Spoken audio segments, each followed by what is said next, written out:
That afternoon, my twin sister had called me for the first time in months and asked one question I could not shake. "Do you remember borrowing my cream coat the night Allison died?" She texted me an old photograph, and for the first time in 20 years, I saw myself standing in the coat Michael had always tied to Lauren. Hours later, at 10:17 p.m., my phone lit up again.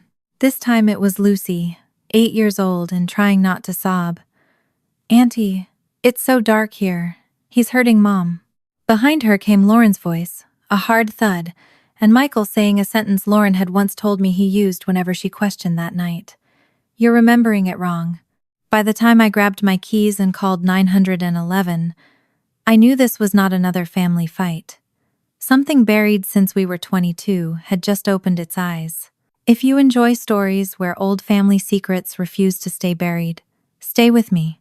6 hours earlier, I had been standing in the copy room at the small property management company, where I handled contracts and vendor accounts, waiting for a printer that had decided Friday afternoon was the ideal time to stop cooperating. My phone buzzed against the laminate counter. I glanced down, expecting a delivery alert or one of my coworkers asking where I had hidden a lease file. Instead, I saw Lauren's name. For a few seconds, I did nothing. There are people you stop speaking to because love runs out. Lauren and I had never had that excuse. We had the opposite problem. We had spent so many years loving each other badly that eventually distance began to feel safer than hope. We were 42 now, born 7 minutes apart on the 9th of April 1984. When we were children, teachers seated us on opposite sides of classrooms because we distracted each other. In college, people still confused us from behind. By our 30s, nobody who actually knew us did. Lauren wore her hair a little longer. I moved faster and talked faster. She rubbed the inside of her thumb when anxious.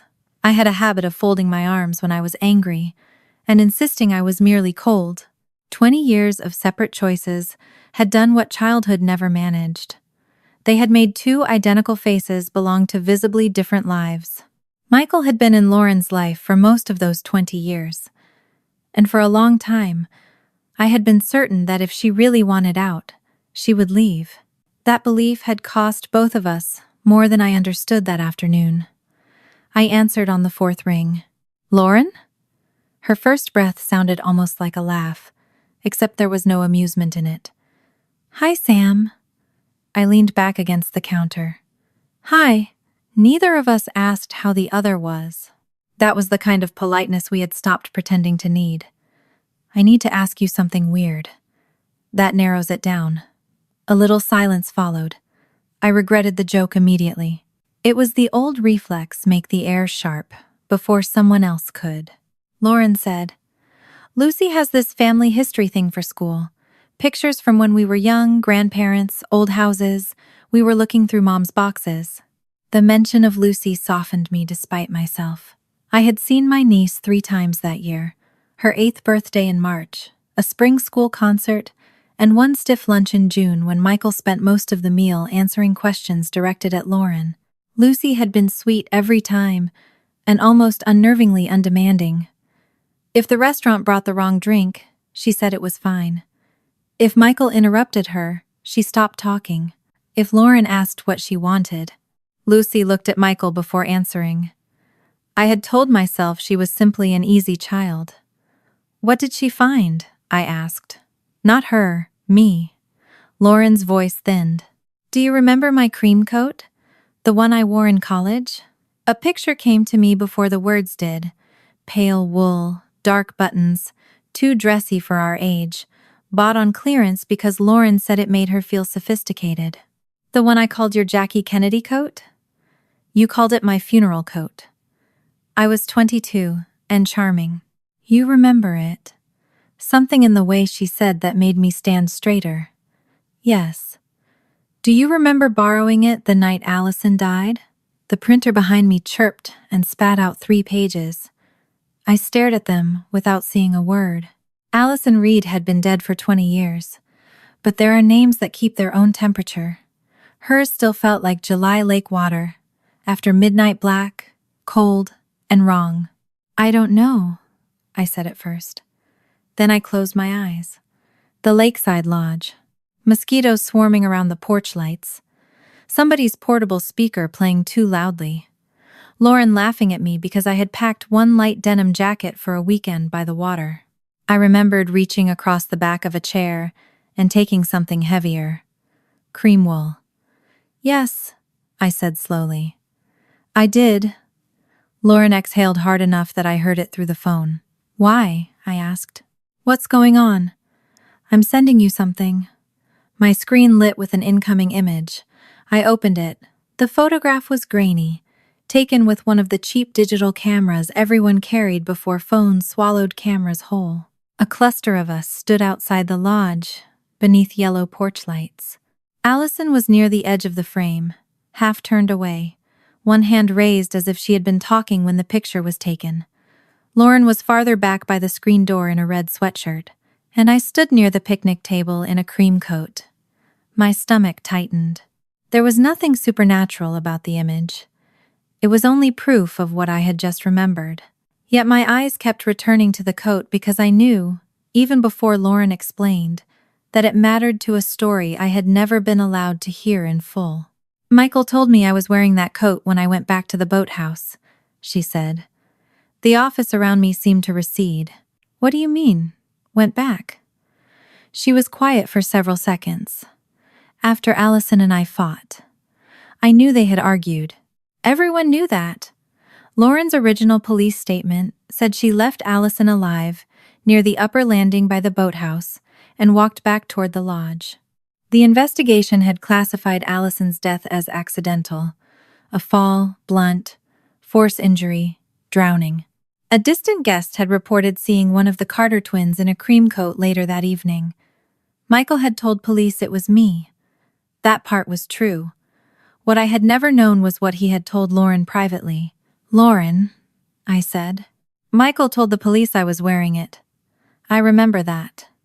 I know what he told them. Her voice shook. That isn't what he told me he was doing. I moved out of the copy room and into an empty conference room, shutting the glass door behind me. Then what did he tell you? He said he lied for me. I stopped breathing for a beat. He said the witness saw me, she continued. He said I came back after the fight, but he told police it was you because if they started asking why I went back. She swallowed. He said he protected me. I stared at the photograph again. My own younger face looked back at me from beneath 20 years of bad pixels. Lauren, I was wearing the coat. I know. No. I mean, I was actually wearing it. That witness could have seen me. Michael didn't need to lie. I know. Her repetition sounded less like agreement than someone trying to keep a wall from collapsing. Another memory surfaced, not dramatic enough to have seemed important at the time. I had gone out toward the parking area later that evening. I could see the narrow path cutting down between the trees toward the boathouse. Michael had been walking that direction. I had told police that in 2006, I remembered the officer asking whether I knew what time it was. I had not. I had guessed it was late. Michael said he had gone down after people realized Allison was missing. The investigators placed my sighting there, and I accepted their sequence because why wouldn't I? A 22-year-old woman had died. Adults with badges were building a timeline. I had assumed they knew what the pieces meant better than I did. I saw Michael going toward the boathouse. I said. Lauren went silent. I told the police back then. I couldn't place the time, so they treated it as him going down to look for Allison. Sam. Her voice changed so abruptly that I knew someone had entered the room with her. What? Nothing. I have to go. A man's voice came faintly through the line. Michael. I could not make out the first words, only the end of a question. Lauren answered too brightly. Just Lucy's school project. My shoulders tightened. Michael said something else. Closer now. Lauren whispered. I'll call you later. Then I heard him say, clear enough to carry through the phone. We went through this years ago. The call ended. I stood in the conference room staring at my reflection in the black screen. after Lauren disappeared. Same eyes as hers. Same nose. Same small dent in the left side of the chin, from a bike accident when we were 6. For most of my life, people had looked at us and assumed closeness because they could see resemblance. They had no idea how much distance could fit behind the same face. My first impulse was to call her back. My second was older and meaner. "Don't do this again." That voice had history. There had been years when Lauren called after arguments, her words broken and frightened, then defended Michael before I could finish asking whether she was safe. Years when I rearranged my schedule, drove across town, offered my couch, found counseling numbers, only to have her tell me the next morning that I had misunderstood. Michael had never forbidden us from speaking in any way I could point to. He did something more effective. He made every attempt at helping end with Lauren apologizing for me. 2 years earlier, after one of those calls, I finally snapped in her driveway. "Then stop calling me every time you hate the life you keep choosing." The sentence had lived in me like a splinter ever since. Lauren stopped calling in crisis after that. Our relationship shrank to birthdays, holidays, and practical messages about our mother's old belongings. I had called it a boundary. Maybe it was. But boundaries can still hurt people. I texted, "Are you okay?" No answer. 10 minutes later. "Lauren?" Nothing. I finished work badly. On the drive home, the old photograph stayed open in my mind. At a red light, I enlarged it on my phone and studied details that probably meant nothing. The paper plate in Allison's hand, the light from the lodge kitchen, the sleeve of my coat, Lauren near the door. I did not let myself invent a crime from a photograph. That was not who I wanted to become. But one fact would not leave me alone. Michael had told police the truth about the coat. He had told Lauren it was a lie he made to save her. Those two statements could not both describe his motive. At home, I reheated soup, forgot it in the microwave, and checked my phone more times than I wanted to admit. No call. No text. At 8:06, I nearly drove to Lauren's house and stopped myself. She had asked me repeatedly over the years not to insert myself into her marriage. Michael had heard us talking about Allison. If I appeared at the door now, I would become exactly what he had always called me, the sister who created drama where none existed. At 9:12, I texted once more. "Just tell me you and Lucy are okay." Nothing. I tried to read. I made tea. I cleaned a kitchen counter that was already clean. Every small domestic sound made me look toward the phone. The clock changed to 10:17. My screen lit. "Lucy." I answered so fast I almost dropped it. "Lucy?" For a moment all I heard was breathing. Then a whisper. "Auntie?" My body went still. Lucy was a child who said thank you when you handed her something she had not asked for. She apologized when adults bumped into her. She rarely called anyone without her mother prompting her. The terror in that one word erased every argument I had made to myself about staying out of Lauren's life. "Lucy, sweetheart, I'm here. What's wrong?" She tried to breathe quietly and failed. "Auntie, it's so dark here. He's hurting Mom." I was already on my feet. "Where are you?" "In the closet." "What closet?" "The hall one, with the towels." "Can he hear you?" "I don't think so." Her voice cracked on the last word. "Do not open the door unless your mom or a police officer tells you to. Do you understand me?" "Police?" "I'm getting help." "No, Auntie. Daddy will be mad." The sentence stopped me colder than the fear in her voice had. A hard sound came through the connection from somewhere beyond the closet door. Not loud enough for me to know what struck what. Then Lauren cried out. Lucy made a small, strangled noise. "Stay with me," I said.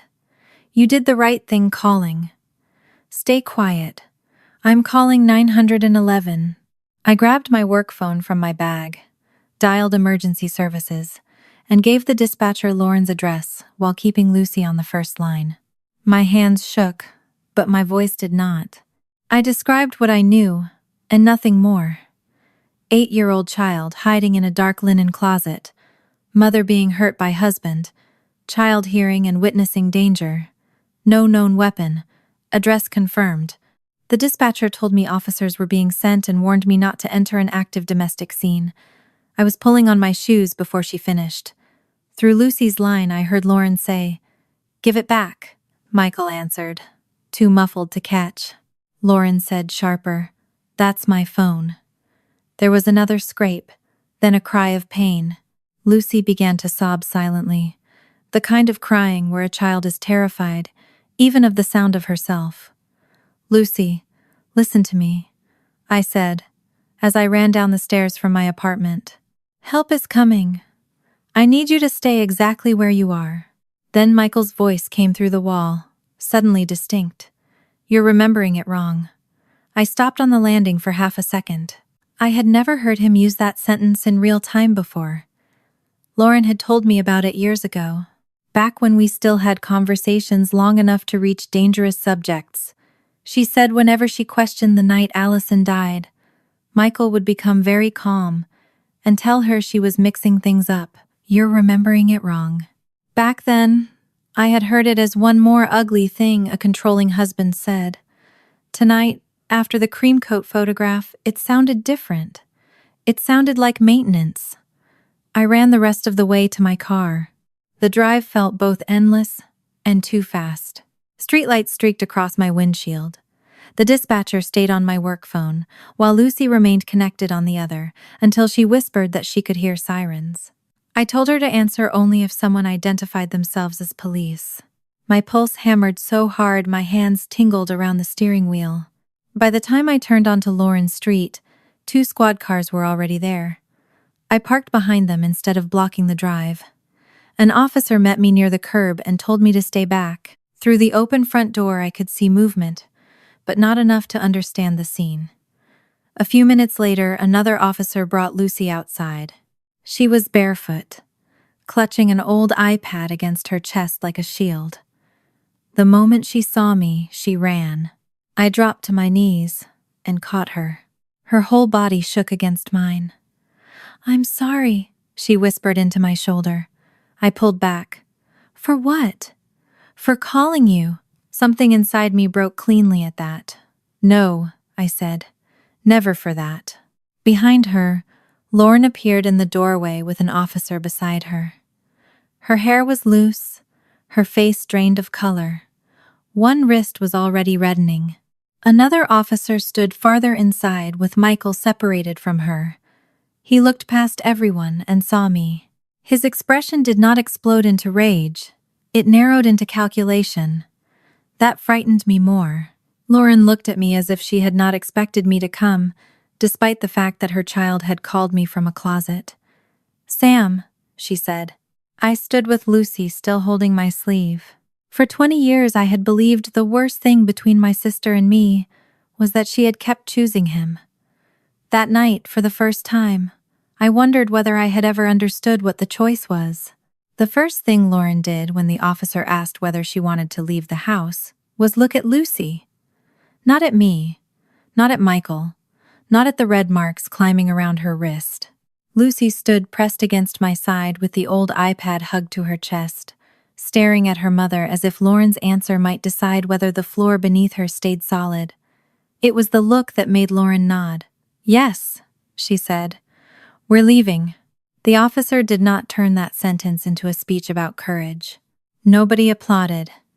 He only asked where she could go safely for the night and whether Michael had access to that place. I told him they could stay with me. Lauren hesitated, and I felt the old irritation rise before I could stop it. Even now, I thought, even now she has to make this difficult. Then I saw her glance toward the kitchen, where another officer was speaking to Michael, and I understood that hesitation was not indecision. She was calculating what he knew.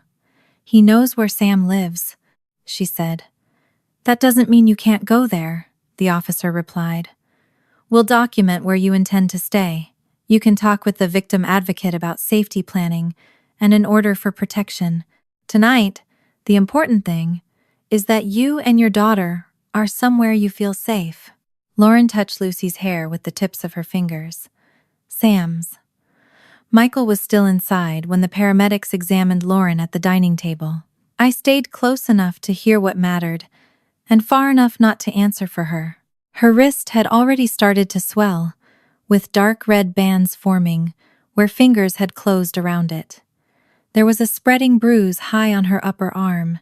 She could move her fingers. No numbness, no head injury, no strangulation, no need for an ambulance. The medical questions were practical and fast. "He didn't punch me," she said first. The paramedic looked up from her wrist. "I didn't ask if he punched you." "He took my phone," she continued. "I tried to get it back. He grabbed my wrist." Lauren flexed her hand once and winced. "He twisted it behind me. I tried to pull away, and he pushed me against the pantry frame with his arm across my shoulder. I told him he was hurting me." The officer noticed too. She crouched a few feet away, rather than crowding her. "Lucy, did you see that happen?" Lucy nodded. The officer kept her questions simple. Where had Lucy been? What had she seen with her own eyes? What had she heard? She did not ask the child to explain motives or decide who was right. Lucy said her father took Mom's phone. Mom reached for it. Dad pulled Mom's arm back funny and pressed her against the doorway. Mom said, "Stop, you're hurting me." Then Lucy ran to the hall closet. When the officer stood, Lucy whispered to me, "Is Dad going to jail?" Before I could answer, Lauren said, "For tonight, maybe." Lucy's face folded inward. "Because I called?" "No," Lauren said immediately. A few minutes later, the officers told Lauren they had probable cause to arrest Michael on suspicion of misdemeanor domestic assault.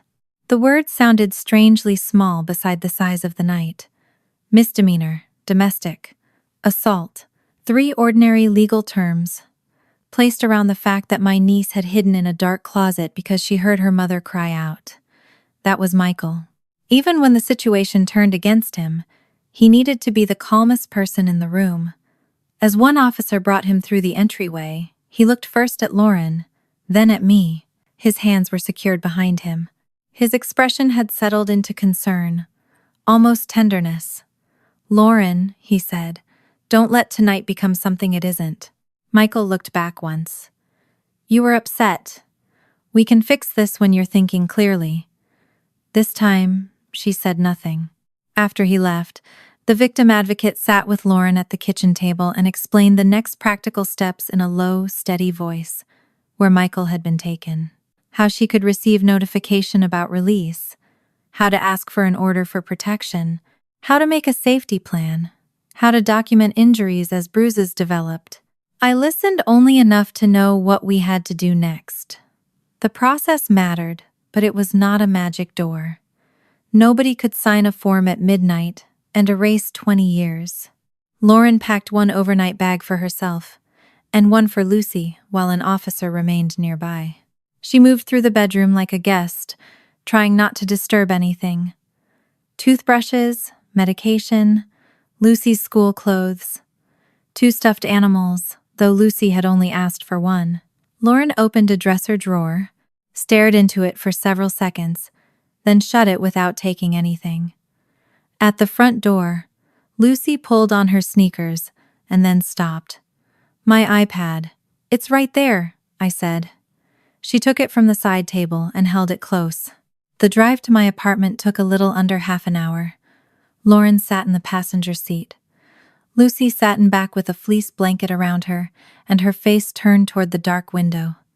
I kept the radio off.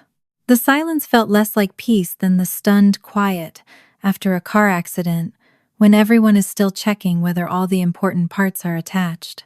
"Mom?" Lauren turned around as far as the seatbelt allowed. "I'm here. Is Dad mad at me?" "He may be angry tonight," Lauren said carefully. "But what happened is not because you called Auntie Sam." Lucy picked at the edge of the blanket. "He told me before not to call people when you two are talking." Lauren's head turned sharply. "He told you that?" Lucy shrugged the way children do when they are already regretting having spoken. "Not like a rule. What does that mean? I asked, keeping my voice soft. It means... She searched for words. It means I know. I lived in a modest 2-bedroom apartment.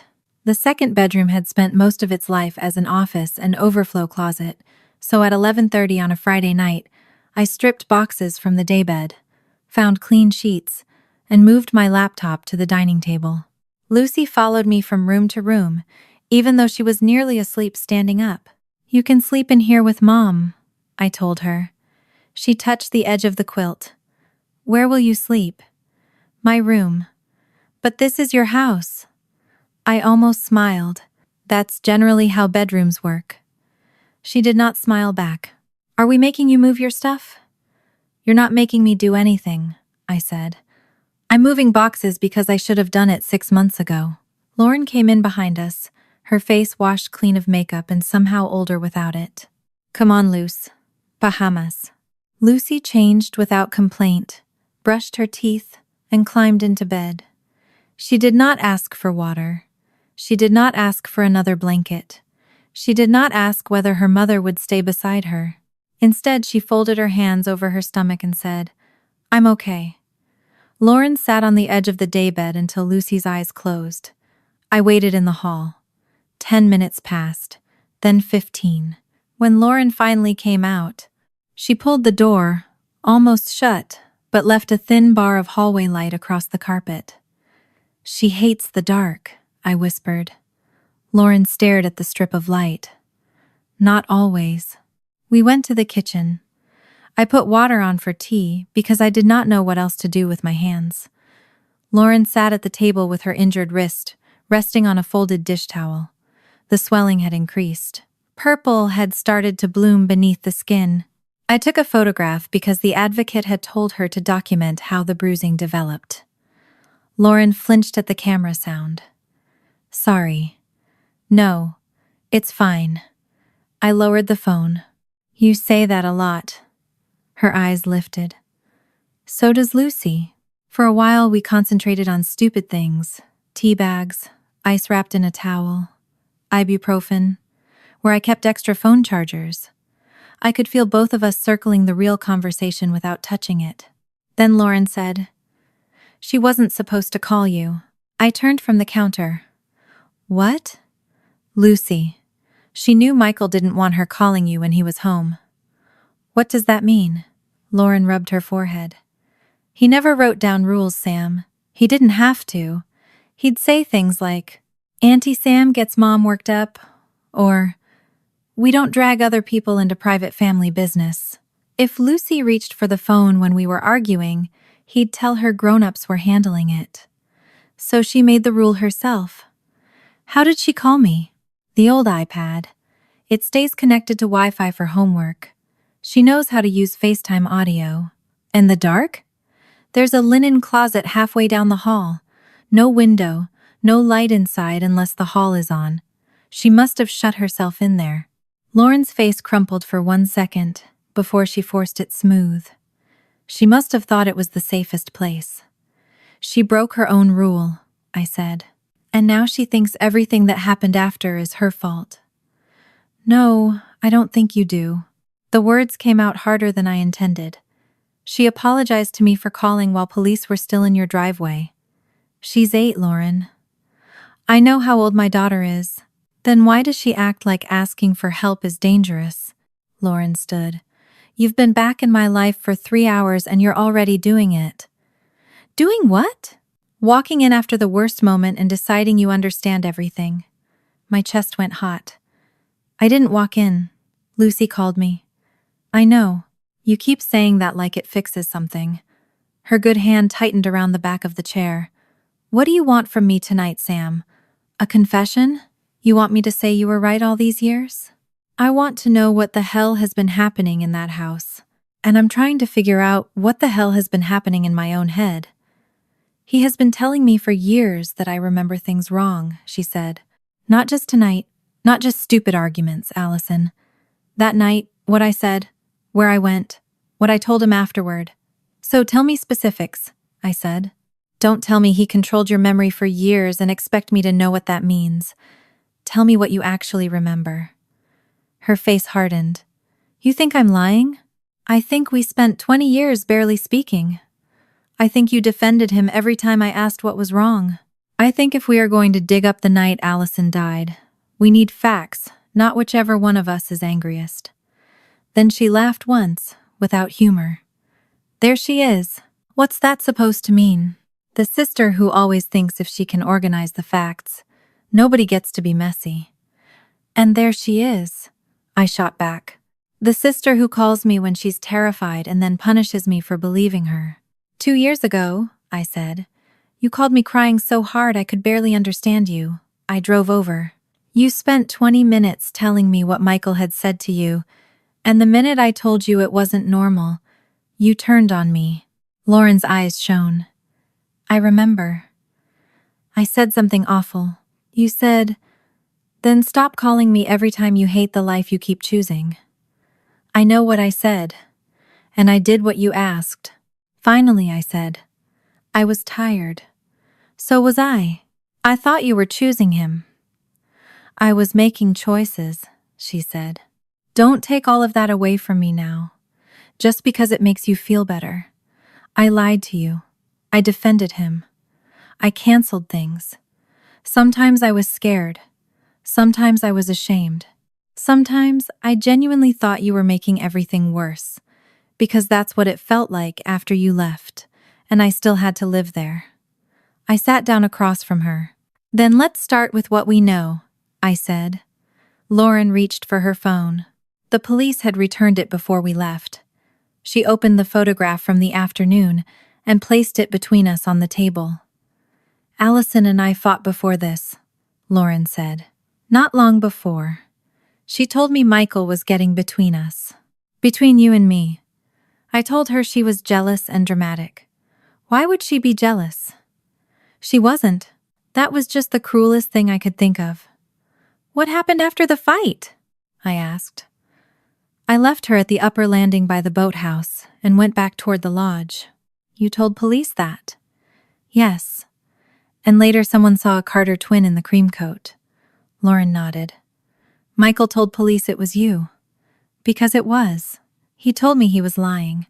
I zoomed in on the picture. Do you remember taking the coat off? Yes. I was hot after fighting with Allison. I left it over the back of a chair, and I took it because I was cold. Yes. So the witness seeing the coat later never proved you went back. Lauren's eyes fixed on the table. No. Did the police ever tell you the witness said it was definitely you? No, just one of us. Then where did the certainty come from? I forced myself to stay with what I could actually remember. After the photograph had been taken, I had gone to the parking area. Why? I could see a clutter of disconnected details. My purse in the car, a dead phone battery, maybe cigarettes for someone, though I had never smoked. I did not trust any of those pieces enough to use them.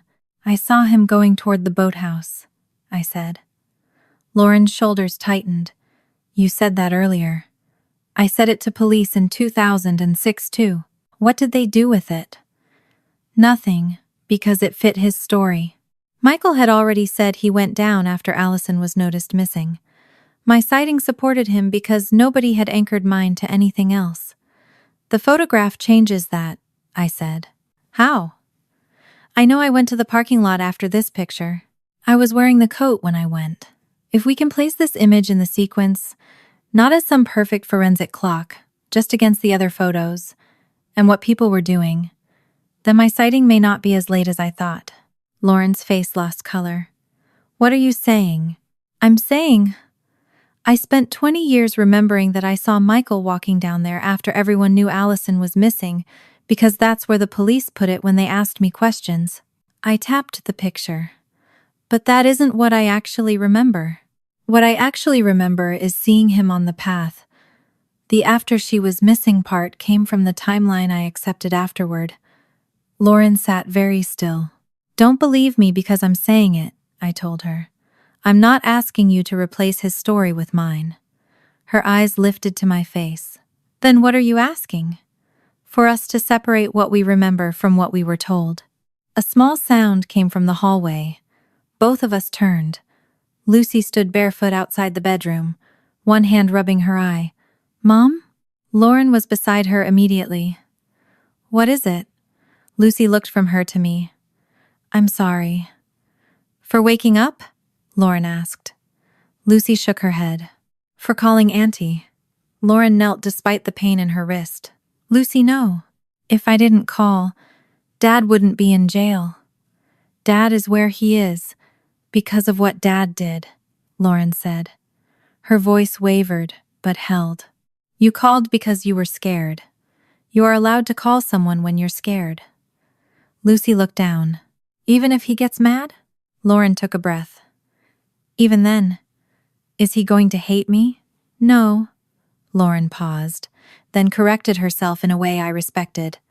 "I don't know what Dad will feel tomorrow, but his feelings are not your job to manage." "Can I sleep with the hall light on?" she asked. "Yes," Lauren said. "Absolutely," I said. She returned to bed.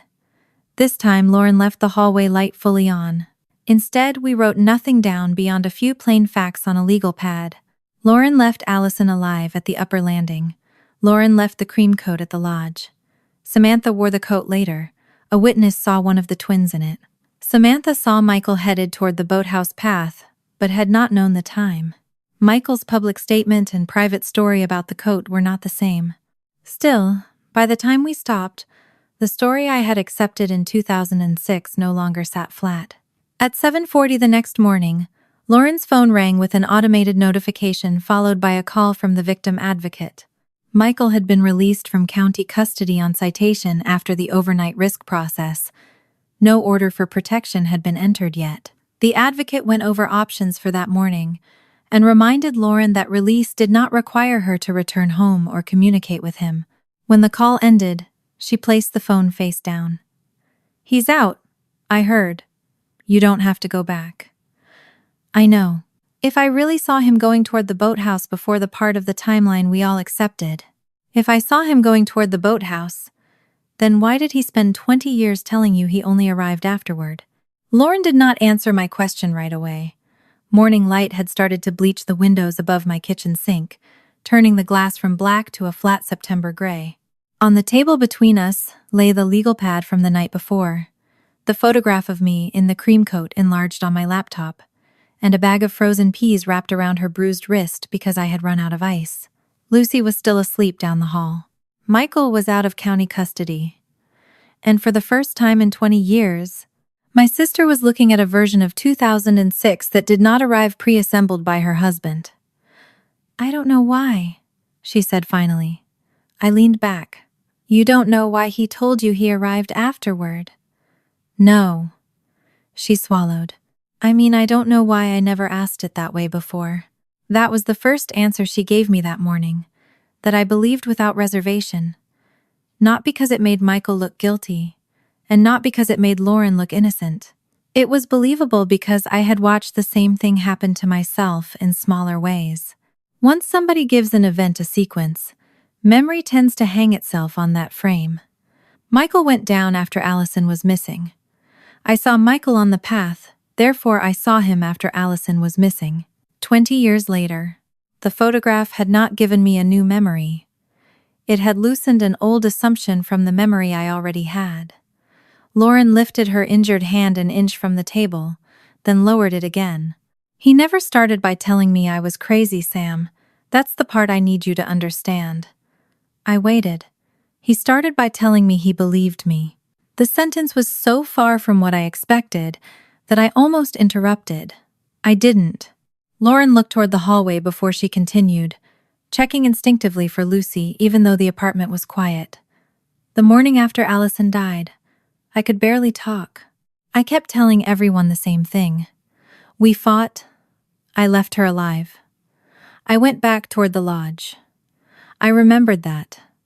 I still remember that. But I also remembered being angry enough that when police asked if I went back later, the question scared me. Not because I remembered going back, because I couldn't prove to myself that I hadn't." "He came to me after one of the interviews," she said. "He said the police were asking about the coat. He told me not to panic. He said the person they saw was probably me, But he'd told them it was you. I stared at her, even though I knew this part now. He said he'd taken a risk for me, Lauren continued. He said if they thought I went back after the fight, they would stop seeing it as an accident. He told me he had made sure they looked somewhere else. But he told them the truth, I said. I was wearing it. I didn't know that. There was no self-pity in her voice, which made the admission worse. She had spent 2 decades, owing a man for a sacrifice he had never made. I thought back to the old case and the only pieces I had actually witnessed. Michael sitting close to Lauren whenever police came near. Michael bringing her water. Michael telling our mother she needed sleep. At the time, it had looked protective, even loving. He had not been the boyfriend trying to keep investigators away from her. He had been the boyfriend volunteering to translate the world for her. What happened when you told him you remembered leaving Allison alive? I asked. At first, he said he believed me. Lauren's mouth pulled tight. Then he said memory after trauma can be strange. He said both things could be true. I could remember leaving her, and still have gone back later. I felt something cold move through me. Lauren said Michael began using details she did not remember as if she had supplied them herself. Not often. Never in one giant speech. A sentence in the car weeks later. A correction during a nightmare. A reminder when she wanted to call me and ask what I remembered. According to him, she had told him things the night Allison died that she later blocked out. According to him, he knew the parts she could not bear to know. Whenever Lauren asked exactly what she had said, his answer changed shape without quite changing meaning. Enough to frighten her, never enough to let her test it cleanly.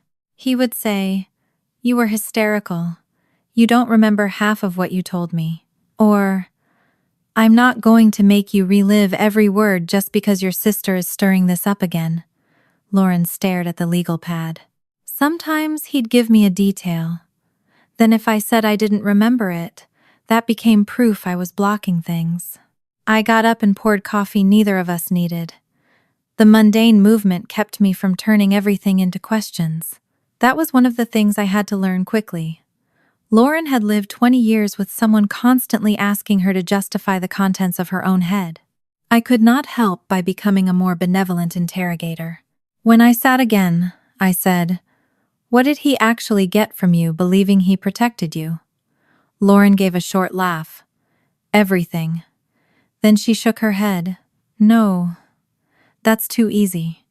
Not everything at once." Michael had not met a frightened 22-year-old woman and immediately handed her a list of restrictions.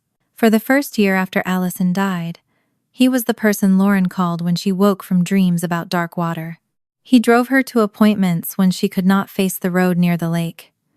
He sat with our parents when she was too ashamed to talk about the fight with Allison. He remembered dates for her, reminded her which police interview had happened first, told her what people at the lodge had supposedly said. The more useful he became, the less reason she had to test whether his usefulness was built on truth, then the debt acquired conditions. If Lauren questioned him too sharply, he did not say, "You owe me." He said, "After everything we went through, why are you doing this to us again?" If she wanted to call me and compare memories, he reminded her that I had been interviewed too, and that dragging me back into the story could hurt me. If she wanted to see old college friends, he asked whether she really wanted people whispering again. If she said I remembered something differently, he told her identical twins often reinforce each other's false memories. I stared at her. He said that? Many times. I almost laughed at the audacity of it. Instead, I felt sick. Lauren picked at the paper sleeve around her coffee cup. "You know how people talk about control like it means somebody checks your phone every 5 minutes? Sometimes he did check, especially later, but mostly he made choices feel expensive. Calling you meant we'd fight for 2 days. Seeing Mom without him meant he'd ask what we talked about until I couldn't remember why I'd wanted to go alone. If I brought up Allison, he wouldn't explode. He'd get quiet. He'd tell me I was spiraling. Then he'd spend hours being patient with me, until I felt guilty for upsetting him. I still refused to give myself the comfort of deciding every ruined holiday had been engineered. Lauren had choices in those rooms. So had I. Michael had not forced me to roll my eyes when she canceled. He had not forced me to say the cruel sentence in her driveway 2 years ago. A manipulative person does not need to manufacture every crack in a family. Sometimes he only needs to learn where the cracks already are and keep applying pressure. I made it easier for him, I said. Lauren's expression changed. Sam. I did. You didn't know. That doesn't make it untrue. She looked away. I made it easier too. That was the closest thing to truce we had managed. Not mutual absolution. Shared responsibility without shared blame. Lucy woke a little after 9. I heard the bedroom door open, then the small pause of someone checking the hallway before stepping out. She appeared wearing yesterday's t-shirt and carrying one of the stuffed animals Lauren had packed. A floppy brown dog with one ear sewn on crooked.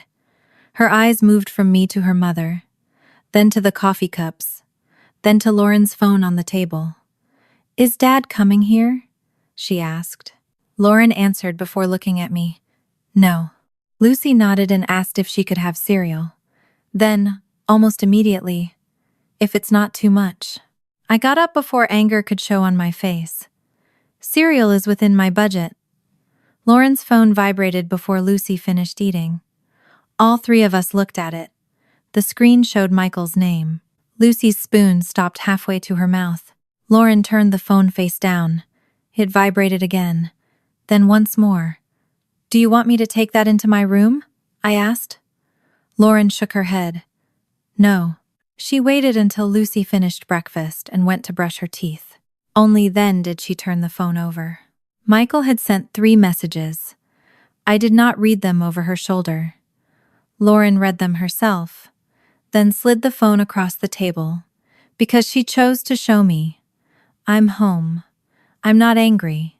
We need to talk before Samantha turns this into something bigger. The second message was longer. He said the police had misunderstood what happened, that Lauren had been upset about Allison, that he never meant to hurt her wrist. He told her to take the morning, calm down, and come home without Lucy, if that felt easier. They could talk privately. He would not pressure her. The third message made the hairs on my arms rise. I put your mother's old photo boxes together so nothing else gets damaged after last night. They're in the den. We can go through them when you're thinking clearly. Lauren read that one twice. He moved them, she said. Were they in the den before? No. Hall closet and basement shelf. I did not say evidence. I did not say he was destroying anything. We did not know that. Maybe he had moved boxes because the house had been disrupted. Maybe he wanted them in one place. Maybe the explanation was exactly what he said. But the timing changed the shape of the morning. Michael was not sitting at home waiting for Lauren to decide what happened next. He was acting on the environment while we were still learning how many questions existed. Lauren called the victim advocate back and told her Michael had contacted her after release. She did not turn the call into a legal strategy session.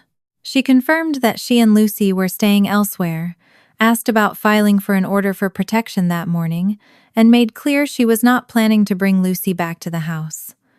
When the call ended, she disabled location sharing on her phone and changed the passcode. Michael knew. She paused before the final tap. Do you think I should? She asked me. The old version of me would have said, obviously. Instead, I said, do you want him to know where you are? No. Then you have your answer.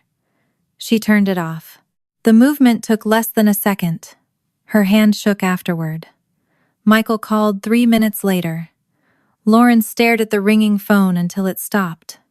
A voicemail appeared. She listened to it on speaker with Lucy still in the bathroom, and the door closed. His voice was calm enough to belong in a dentist's office. Lauren, I'm not going to chase you. I know Samantha has you frightened right now, and I know last night looked bad. I'm sorry I grabbed you. I should not have done that. But you were spiraling about Allison again, And Sam doesn't understand what happens to you when she opens this door. Come home for a couple of hours. We'll talk through what you remember, the way we always do.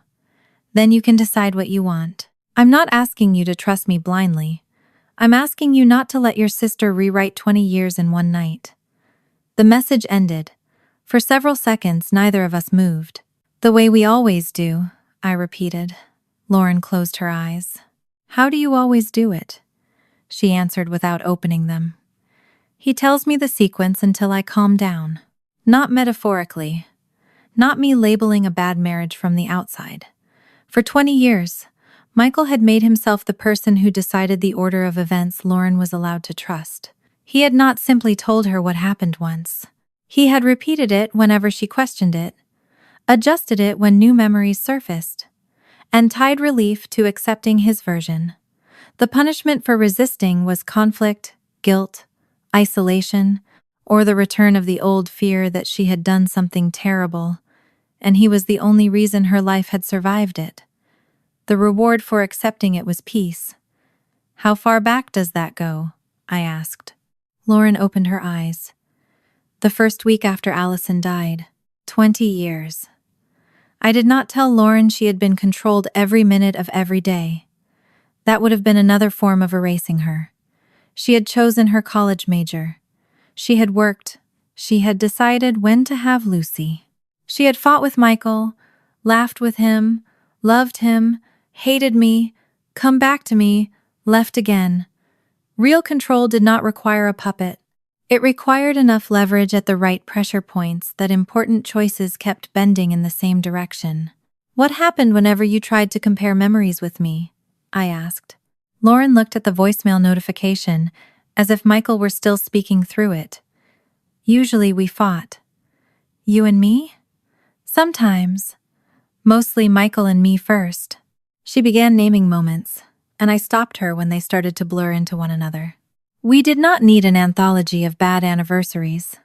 We needed the pattern. The useful examples were the ones that changed something. In 2011, I had called Lauren after finding an old disposable camera print in one of Mom's drawers. It showed Allison near the lodge porch. I asked whether Lauren remembered what time it was taken. The next day, Lauren told me Michael said discussing the case was making her obsessive, and asked me not to call for a while. Then came the driveway 2 years ago. Lauren had called me frightened after Michael told her I was trying to make her remember something that wasn't there. I drove over. By the time I arrived, she was defending him. I snapped. She stopped calling. 3 different years. 3 different surface conflicts. One common feature. The moment Lauren and I started comparing pieces of 2006, Michael became the person deciding whether the conversation itself was safe. He's going to know I'm not coming back the same way, she said. You're filing for protection. I know. You and Lucy are staying here. I know. And you don't owe him a conversation because he left a calm voicemail. She turned. That isn't what I mean. I waited. If I disappear now, completely, he'll know the photograph changed something. She nodded toward my laptop. He already moved Mom's boxes. If he thinks I believe him, he talks. He corrects me. He explains. If he thinks I don't believe him anymore, he stops explaining. Or changes what he's explaining. I hated that I understood her. Lauren, no. I didn't say I was going home. You were thinking it. I was thinking about what happens if I don't. Good. Think about Lucy. Her face hardened. Do not use my daughter to win an argument with me. The rebuke landed because it was deserved. I exhaled. You're right. She looked almost surprised. I mean it, I said. You're right. I don't get to do that. The apartment went quiet again. If you confront him as yourself, she said, he'll know exactly what we've compared. Yes. If I confront him, I don't know what happens to me in that room. The honesty of that sentence stripped away the last trace of bravado from the idea. She was not saying Michael had magical power over her. She was saying he knew 20 years of cues, fears, debts, phrases, and pauses that had worked before. Her bruised wrist was proof that last night the system had already escalated when words failed. "Then neither of us confronts him," I said. Lauren stared down at the photograph. Lauren said, "He asked me to come home for a few hours. I heard the voicemail. He expects me to be scared. He expects me to apologize for getting police involved. He expects me to let him tell me what happened last night and what happened in 2006 until the two things become one story about me being unstable." Yes. Her eyes lifted to mine. For the first time since Lucy's call, I saw something in my sister that was not fear, guilt, or shock.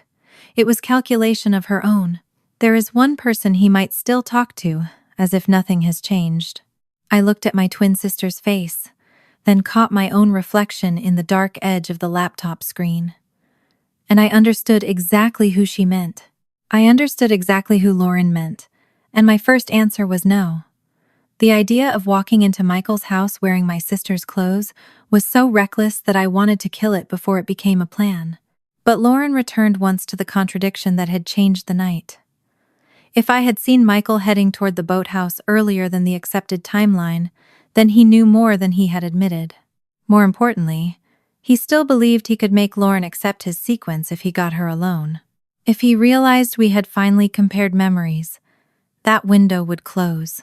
He would stop explaining, start adjusting, and we would be left with the current assault documented, but the old story sealed behind the same man who had controlled it for 20 years. I carried our mugs to the sink because I needed motion. "What time did he get released?" Lauren checked her phone. "Sometime after 6. The notification came through at 7:39. "And he hasn't tried calling?" "He called once. No voicemail." "What about texts?" She unlocked the phone and slid it toward me. There were 3. The first, "We need to talk before this gets bigger than it already is." The second, "Lucy's overnight bag is still here. Her math folder too. Come by and pick up what you need." The third, "Come alone. Sam has already made enough of this worse." I read the last line twice. Even after a night in jail, Michael's first instinct was to narrow the problem, isolate Lauren, and make me the cause. "There it is," I said. Lauren rubbed the bridge of her nose. "He wants me back before I've had time to think. He wants you alone." "Yes. And he wants to make me the story." She looked at the messages again. "He always does that." "Then don't go." She did not answer. The silence tightened.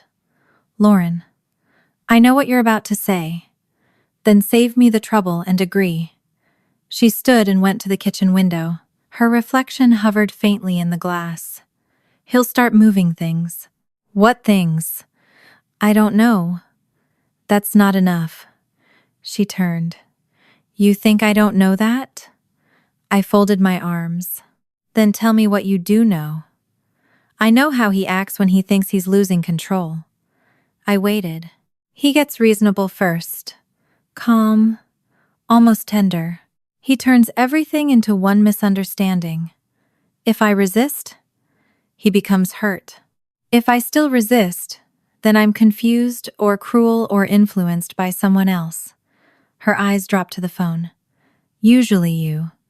And if you still resist, then he starts cleaning up." I frowned. "Cleaning up what?" "Not like a crime scene. Stories, context, messages. He reaches people first. He explains before I can. He tells me which details I'm blowing out of proportion. He finds whatever version lets him say he was protecting the family from an overreaction. The texts look different now. Not like a husband asking for reconciliation. Like opening moves. What do you think he'll clean up this time? Maybe nothing. Maybe the old photo boxes. Maybe the CD those pictures came from. Maybe just his explanation. But he knows I asked you about the coat. He knows Allison came up. And last night I tried to call you in front of him. I thought of Lucy in the dark closet. Michael's voice through the wall. You're remembering it wrong. Not anger. Maintenance. Call the police, I said. Ask for a civil standby and get what you need. The advocate mentioned that. That helps with things. It doesn't help with this. With what? With whatever he says when he thinks he can still pull me back. I stared at her. If I go there now, she said, he'll think last night scared me, but didn't change the balance. He'll think he still gets to explain. So let him explain. That's exactly why I can't go. It took me a beat to understand. If Lauren went, Michael might still know exactly how to pull her back inside the version he had built. I'm not sending you back there. I wasn't asking you to. Then I saw the thought forming on her face. Lauren. She said nothing. No. Her eyes lifted to mine. You know what I'm thinking. Yes. And the answer is no. It would only have to be short. No. He hasn't been around you closely in years. No. He'd be expecting... No, Lauren. My voice came out louder than I intended. We both went quiet until we were sure Lucy had not woken. When I spoke again, I kept it low. You are not going to sit there after a domestic assault arrest and suggest I go into that house pretending to be you. I know how it sounds. It sounds insane. It sounds limited. Your husband had you pinned against a pantry frame less than 12 hours ago, which is why if I go back, he'll know exactly what to use on me. He doesn't know how to do that with you. That does not make this smart. No, it makes it maybe useful. I laughed once, harshly. Maybe useful is not a safety plan. She absorbed that without arguing. I'm not asking you to live there, she said. Not overnight. Not even an afternoon. He wants me to come alone, talk, and pick up Lucy's things. He expects one chance to reset everything. If I disappear completely, or only communicate through police and lawyers, he'll know the photograph changed something. He'll stop explaining.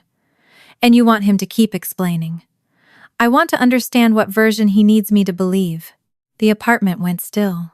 It would be easy to pretend I agreed because I loved my sister enough to do anything for her. I did not. I thought, absolutely not. I thought, I have a job, a home, a life that is mine.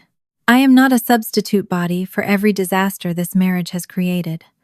Then I thought of Michael's text. Sam has already made enough of this worse. Whether I went into that house or not, he had already placed me inside his story. Lauren said quietly, I know this is too much. Yes, it is. I'm also the one who taught you not to trust my emergencies. That shut me up. She looked at her bruised wrist. You were right to stop believing every time I called in panic and defended him by morning. I made that happen too. I said something unforgivable. You said something exhausted. Her mouth twitched. It still hurt. For a moment neither of us spoke. If her answer had been, find the truth, the discussion would have ended. 3 things, she said. Whether he thinks I know more than he heard yesterday, whether he has moved anything tied to the old photos, and whether he still tells the 2006 story the same way when he thinks he's talking to me. That was specific enough to frighten me. Not solve Allison's death. Not find proof. Observe the version Michael was protecting while he still believed the old relationship dynamic might be restored. Still a terrible idea, I said. Yes. Before we went any further, I made us test every ordinary alternative. First option, I said. You do not go back. You file for the order this morning, communicate through the advocate, and get the rest of your things with a civil standby. Lauren nodded. Safest for today. And that may be enough. For leaving him, maybe. Not for understanding why he lied to me about the coat. I hated that she was right about the distinction. The police report from last night could document a current assault. A protection order could create distance. Neither procedure could answer why Michael had spent 2 decades editing a story from 2006. Second option, I said. I call him as myself. He closes down. Probably. He already thinks you are the reason I am questioning things. If you ask about Allison now, He knows exactly what we compared. Third option. We do nothing about 2006 until lawyers or investigators handle it. Lauren looked toward the photo on my laptop. With what? A picture of you in a coat? And two memories nobody can place precisely? That was the problem. We had enough to distrust the old story, not enough to hand anyone a clean alternate one. I checked the time.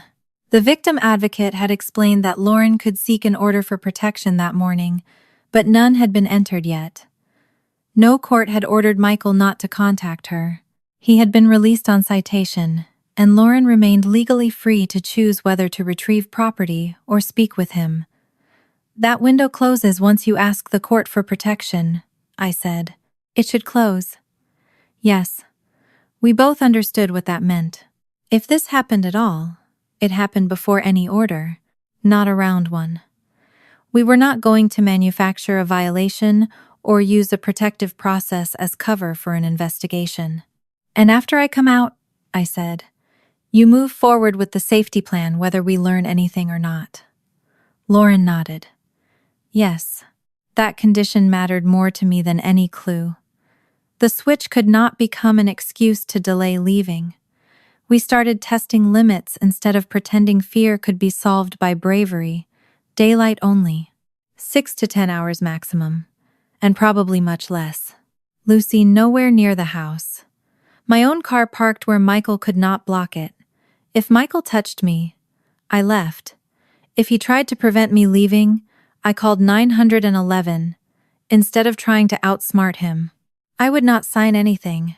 Move money, access accounts, impersonate Lauren in front of police, lawyers, doctors, banks, or anyone performing an official function.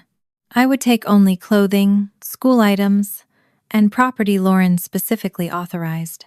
We also acknowledged the part neither of us liked. If Michael exposed the switch, he could try to use it later to paint us as deceptive or reckless. The plan carried legal and custody risk, even if we never crossed a criminal line. This is still not safe, I said after we had built every boundary we could think of. No, Lauren said. It's just bounded. That distinction was the only reason I kept listening. Lucy appeared in the hallway wearing pink pajama pants and the fox shirt from the night before, hair flattened on one side. She looked from me to Lauren. Are we going home? Not right now, Lauren said. Is Dad there? Yes. Lucy looked down at the old iPad in her arms. Oh, no protest, no questions, just a child rearranging her expectations around an adult answer. I crouched. Your math folder and some clothes are still there. Mom and I are figuring out how to get them. Lucy looked from my face to Lauren's again. For half a second she hesitated. Then she frowned. That's weird. What is? You look like Mom. Lauren and I exchanged a glance. I always look like Mom, I said. Not like right now. Lucy studied me. Your face does the same thing when you're worried. It was such a child's observation, vague and exact at once, that my stomach tightened. Lauren knelt in front of her. Auntie Sam might help me get some things from the house. You are staying here with me. Lucy's eyes widened. Auntie is going there? Maybe for a little while. Will Dad think she's you? Children have a talent for removing every layer of euphemism from a bad plan. Lauren did not lie. That's possible. Lucy looked at me. What if he hurts Auntie because he thinks she's you? No strategy discussion could make that question abstract again. I sat on the edge of the couch. If anything feels unsafe, I leave. I'm not going there to fight with him. Lucy hugged the tablet closer. Promise? Yes. She looked at her mother. You promise too? Lauren's face tightened. I promise we're not asking Auntie to stay if she wants out. That wording mattered to me. Not we promise nothing bad will happen. Adults cannot make that promise honestly. We got Lucy breakfast and let her watch cartoons while Lauren and I moved into preparation. It was not a cute twin makeover. It was evidence of how little I knew about my sister's present life. Lauren wore her hair tied lower than I did because high ponytails gave her headaches. She wore her wedding ring even at home, though she had taken it off after the assault. She drank Michael's coffee, only after adding cream.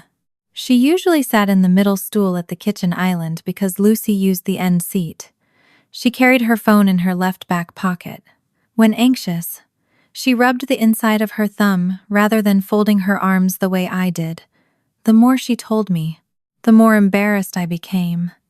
People had spent our childhood confusing us because we had the same face. Michael had spent 18 years learning the differences.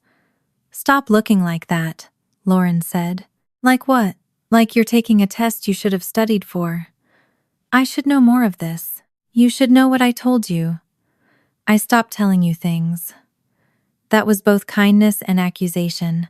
I accepted both. She pulled a soft charcoal top from her overnight bag. "Wear this." I wore it around the house all the time. I changed, tied my hair lower, and slid her wedding ring onto my finger. It caught at the knuckle, then settled snugly. The sensation disturbed me more than the clothes did. Lauren gave me her watch, and then took it back. "No, I wasn't wearing it last night. He'll notice." That sentence made the room colder. "What does he call you when nobody's around?" "Usually, Laure." "I have never heard him call you that." "That's because he only does it when he wants me to soften." I filed that away. We avoided rehearsing dialogue. A script would make me worse. Instead, Lauren gave me behavioral warnings. If he apologized immediately, let him keep talking. If he mentioned Lucy before the arrest, he was trying to restore the family frame. If he blamed me, do not defend Samantha too quickly. If he said, "We both know what happened," he was reaching for guilt. And if he became calmer than the situation deserved, pay closer attention. I picked up my keys, then put them down again. "Last chance," I said. "If you tell me no, I do not go." Lauren looked at the ring on my finger. "If I tell you not to, will you really stop?" "Yes." The pause was long. Then she said, "One conversation. Get Lucy's things. Observe. Leave." I nodded. She touched my shoulder, a gesture older than either of our marriages. Older than Allison. "Come back before you need to be brave." That was better advice than "be careful." The drive to her neighborhood took less than half an hour and felt longer. I kept the radio off. My location was shared. My phone was charged. My car keys stayed in my pocket. At 2 red lights, I nearly turned around. Every sane instinct I had lined up against what I was doing. I kept driving anyway. Because Michael had spent 20 years making access to one particular story depend on Lauren being willing to sit still while he explained it. For a few hours, he was going to think she had come back to listen. His car was in the driveway. I parked at the curb. The house looked painfully ordinary in daylight. Trimmed lawn, square planters by the steps, brass numbers polished beside the door.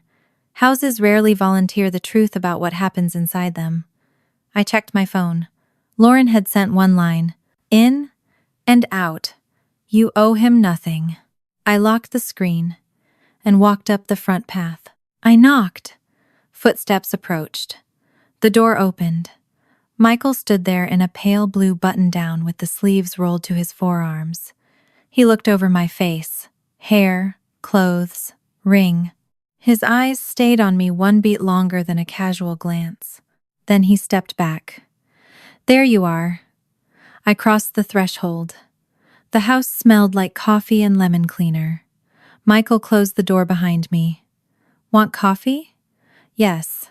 He went into the kitchen and took 2 mugs from the cabinet, a gray one with a faded cartoon sun and a dark blue stoneware cup. Lauren had told me the gray one was hers. Michael set both on the counter. "Here." My nerves were loud enough that I reached automatically for the blue mug. The instant my fingers closed around it, I remembered. Gray. Lauren always took gray. I looked up. Michael's eyes had dropped to the mug in my hand. He did not correct me. He only looked. That was worse. I made myself take a sip. The coffee was too hot and stronger than I liked. "You look tired," he said. I didn't sleep much. That makes two of us. The house was painfully normal in daylight. The front hall had been straightened after the police left. The lamp stood upright again. The scattered photographs were gone. Someone had wiped the pantry doorframe where Lauren had been pinned. There was no visible trace of the sound I had heard through Lucy's call. Michael leaned against the island. "I'm glad you came." I gave the answer Lauren and I had agreed on. "Lucy needs her school things. I need clothes. I didn't want this dragged out." His shoulders loosened slightly. "Good. Neither do I." He waited. Lauren had warned me that after arguments, she often filled silences before Michael did. I let this one stand. His eyes narrowed almost imperceptibly. Then he smiled. "Sit down." There were 3 stools at the island. I chose the one nearest the end. Another mistake. Lauren usually sat in the middle because Lucy used the end stool, and Michael preferred the one closest to the coffee maker. I remembered only after I sat. Michael picked up the gray mug and placed it in front of the empty middle stool. "You forgot your coffee." I looked at the blue mug in my hand. For one terrible second, I thought the whole plan had ended 4 minutes after it began. Then he said, almost kindly, "Long night." I switched mugs and moved to the middle stool. "Long night," I agreed. Stress could explain both errors. Lauren had spent the night away after calling police on her husband.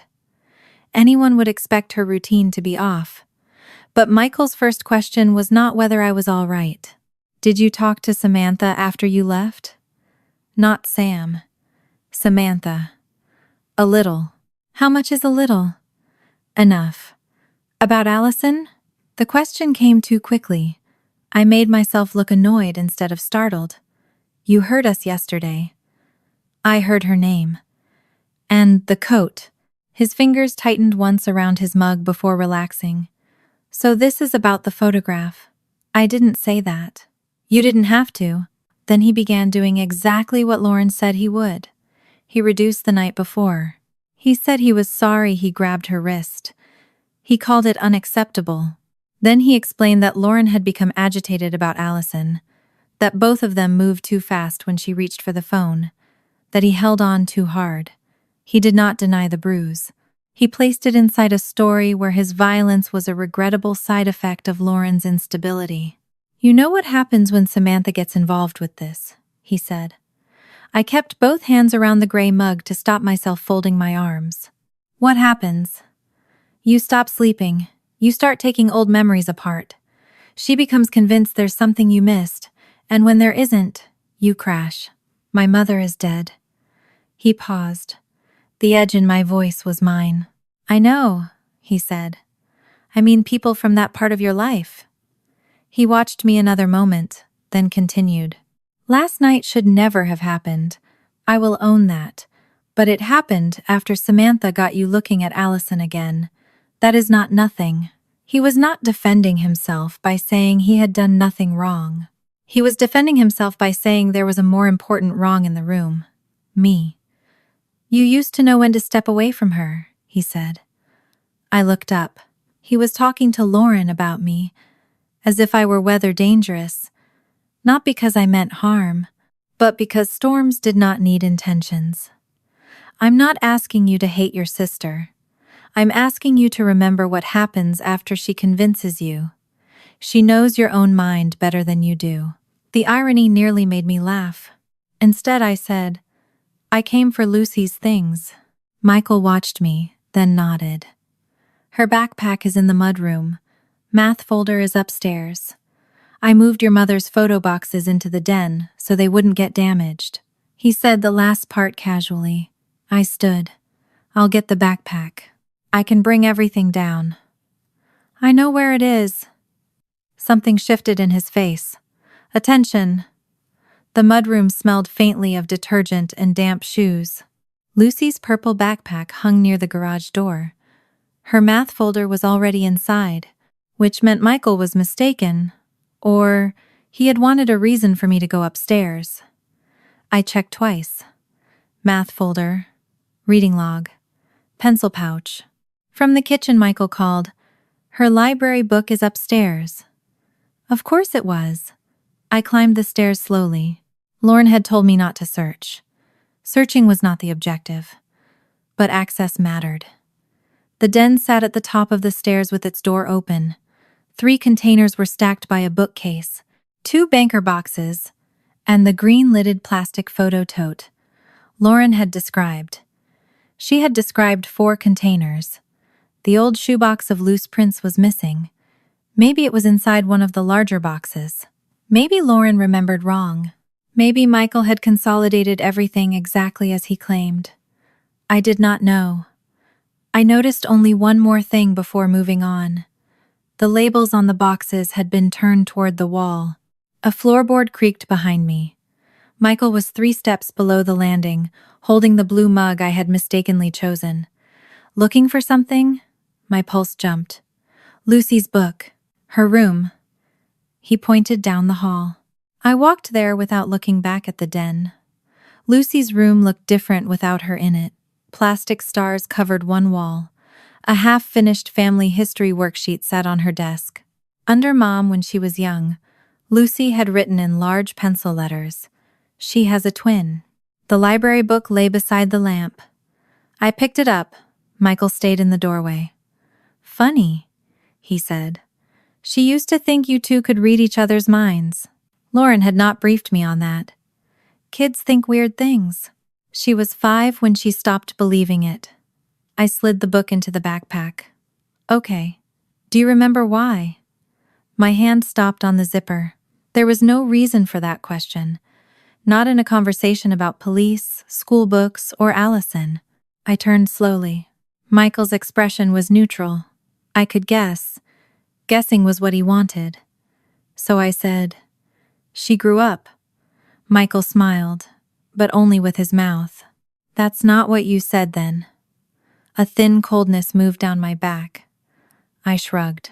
"I said a lot of things when she was 5. He stepped away. Apparently, we went downstairs, the mug, the stool, the childhood question. Each one alone meant nothing. Together they could become a pattern. Back in the kitchen, my phone vibrated once against my thigh. Scheduled check-in. I did not touch it. Michael noticed. "Are you going to get that?" "Probably spam. Your phone's on silent?" Lauren's usually was not. It was a long night. His gaze stayed on my pocket a second too long.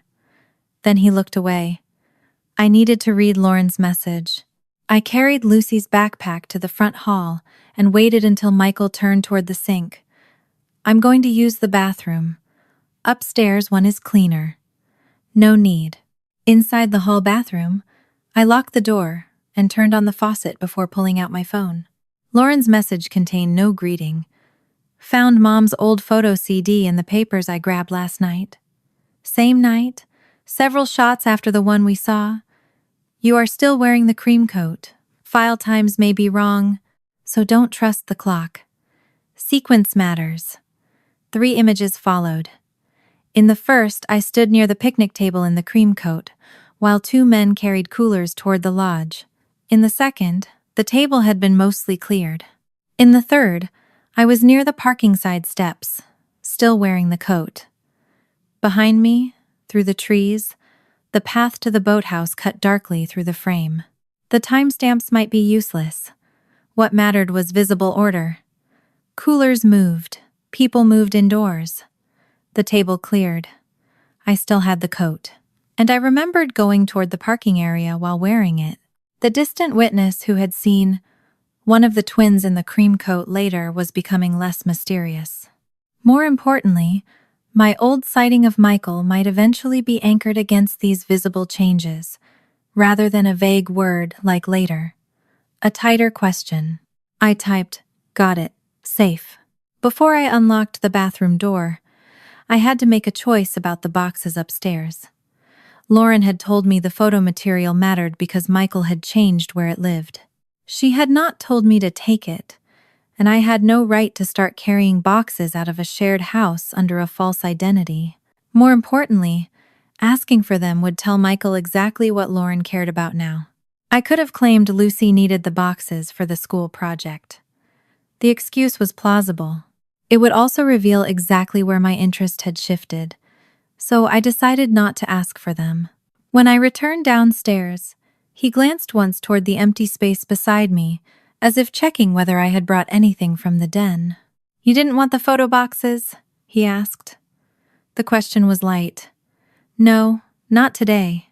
For Lucy's project? She has enough." Michael nodded. Nothing in his expression told me whether he was relieved or disappointed, but now I knew he had been watching that too. I had entered the house assuming access meant what I could physically reach. Standing in his kitchen again, I understood access also meant what I could show interest in without changing his behavior. Every object had become a question. Every question could close a door. When I returned to the kitchen, Michael was gone. Then I heard a drawer close upstairs in the den. The sound was small, but it changed the room. He came down carrying a thin photo album. "I found this with your mother's things." He placed it between us. On the cover, in our mother's handwriting, were the words Lauren and Sam, 2004, 2007. The years enclosed Allison's death, like parentheses. "You wanted the old pictures," Michael said. "I didn't say I wanted this album. You called Samantha about one picture yesterday." He leaned his hands on the island. "Why that one?" There was the question under everything. "I saw the coat." "Yes. I wanted to know who wore it, and now you do." He paused. "Does that change anything?" The safe answer was no. Instead, I said, "It changes the coat, not the case, not Allison, not him, the coat." "That witness never knew which one of you she saw," Michael said. "I know. I told police it was Samantha." "I know. You've known that for 20 years. His voice had become soothing. I said, "You told me you lied." The air changed. Michael did not answer immediately. Then he gave me a tired look. "I told you I protected you. By saying the woman in the coat was Sam." "Yes, but it was Sam. You are doing exactly what I was afraid of." "What's that?" "Taking one technical detail and stripping it from everything else." "What else?" Instead of answering, he opened the album and stopped on a daytime picture from Birch Lake. Allison sat cross-legged on the dock. Lauren was beside Michael. I stood behind them in sunglasses. "You and Samantha had already been fighting that summer," he said. "We were 22. We fought. She resented me." Again, I was the explanation. "Every time she comes back into this, you start doubting yourself. She asks a question. You panic. I calm you down. Then she calls me controlling because I'm the one left with the aftermath."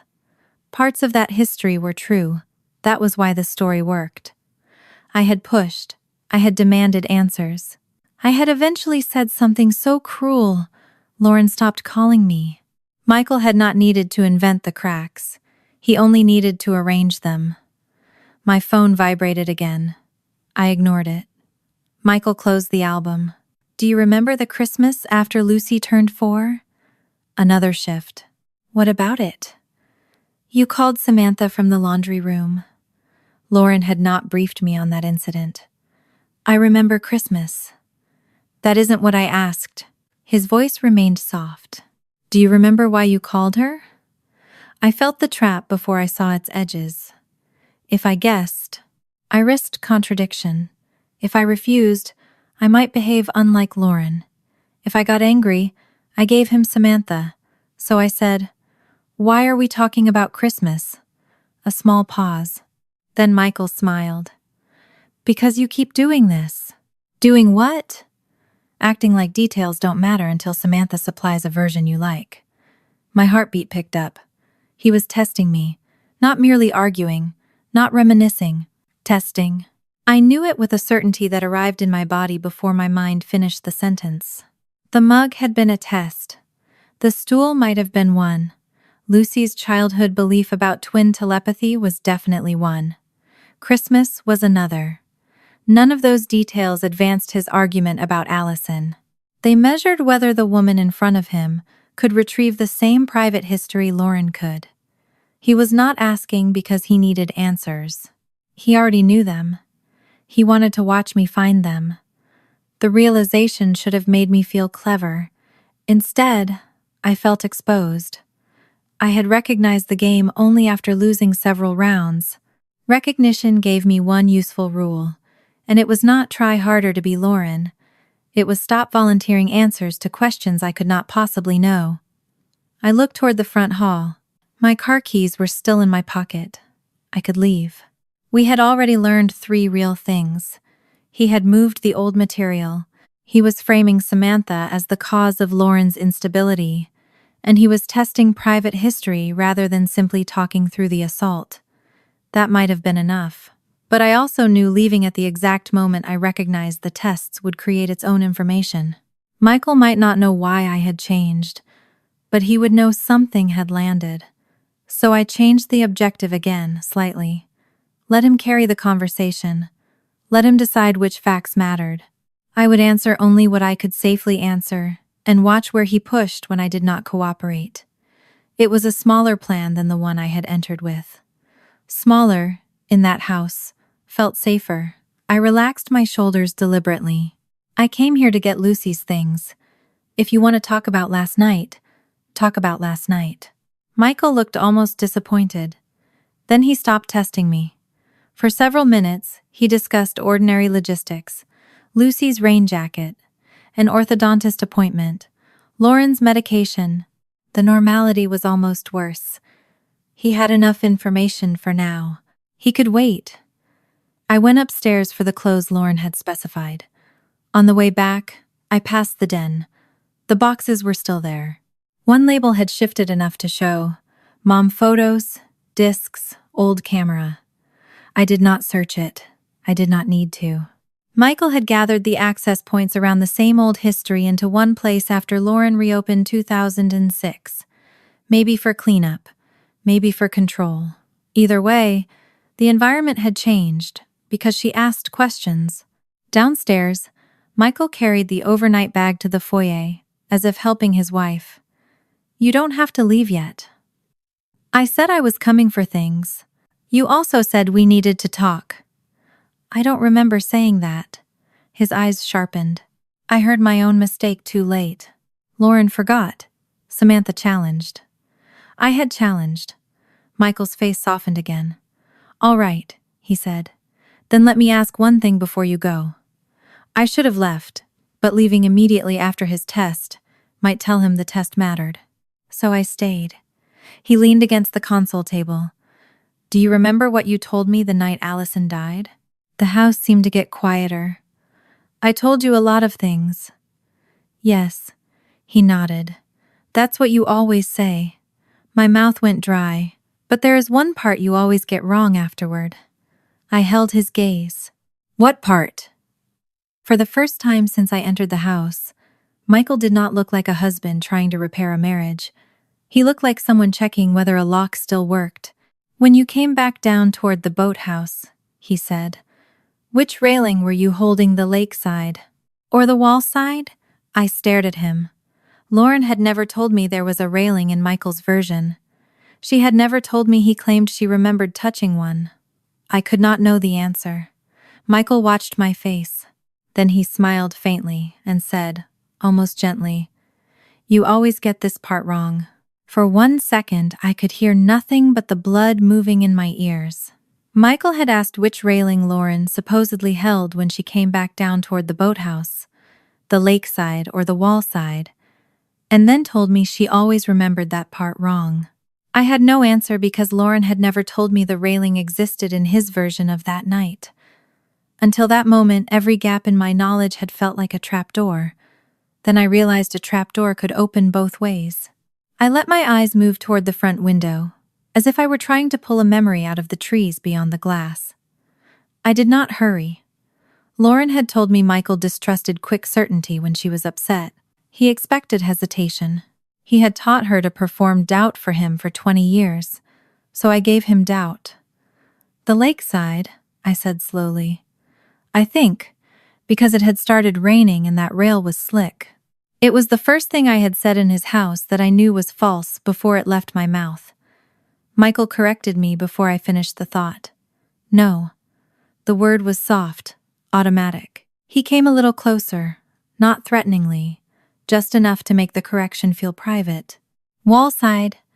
You said you kept your right hand against the wall rail because the lakeside boards were wet from spray. The rain didn't start until later, after you were back at the lodge. I looked down as if embarrassed. Inside, something sharpened. He had supplied 3 things I had not asked for. Which hand, why Lauren supposedly chose that side, and where she was when the rain began. Maybe Lauren had told him every one of those details. That was still possible. He had spent 20 years claiming she had told him things she later forgot. His specificity did not prove he had been at the boathouse. It did something smaller, and, in that moment, more useful. It showed me exactly what happened when I introduced an error into his sequence. He repaired it. Not eventually. Not after thinking. Immediately. I made myself rub the inside of my thumb, the way Lauren did when anxious. I don't remember saying that. Michael exhaled through his nose. You never remember the parts that scare you afterward. There was no anger in his voice. That was what made it so effective. If he had shouted, the mechanism would have been obvious. Instead, he sounded like a man patiently reminding his wife where she had left her glasses. I let silence stretch. He filled it. You came back down there, he said. You were upset. You had been drinking. You were still angry at Allison. Then you came back to me and told me you couldn't put the order straight in your head. I kept my face lowered because I was suddenly afraid he might see the thought forming behind it. For years, Lauren had described Michael as the person who filled in blanks.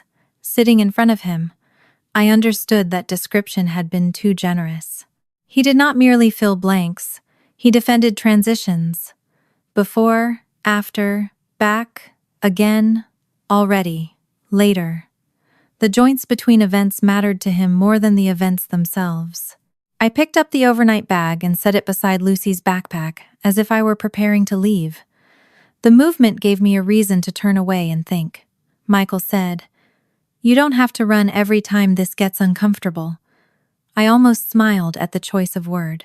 I had come here pretending to be the woman he accused of running from memory.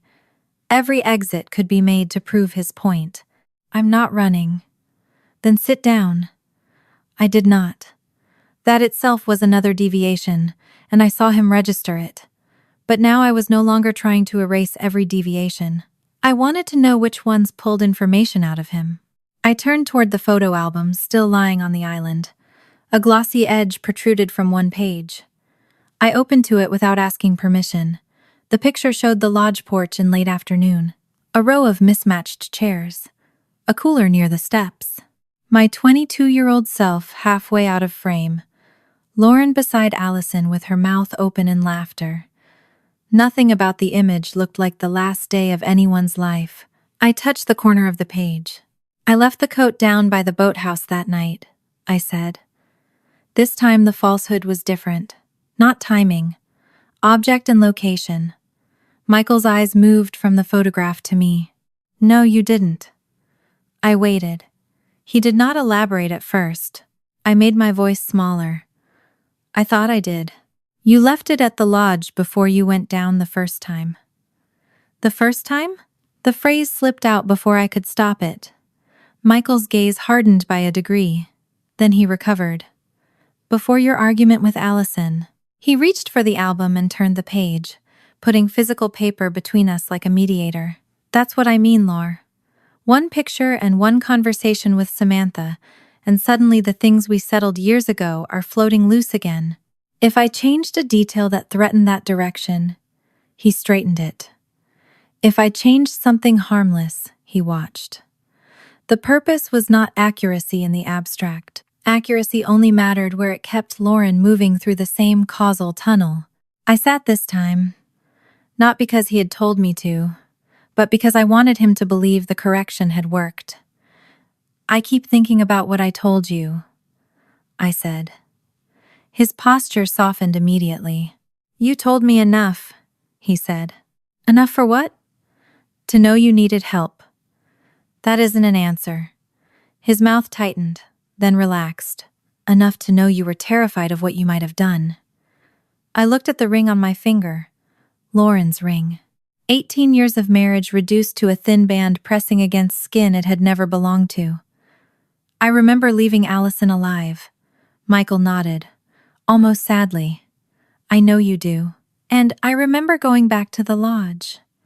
I know. So, when did I supposedly go back? He was still for half a second.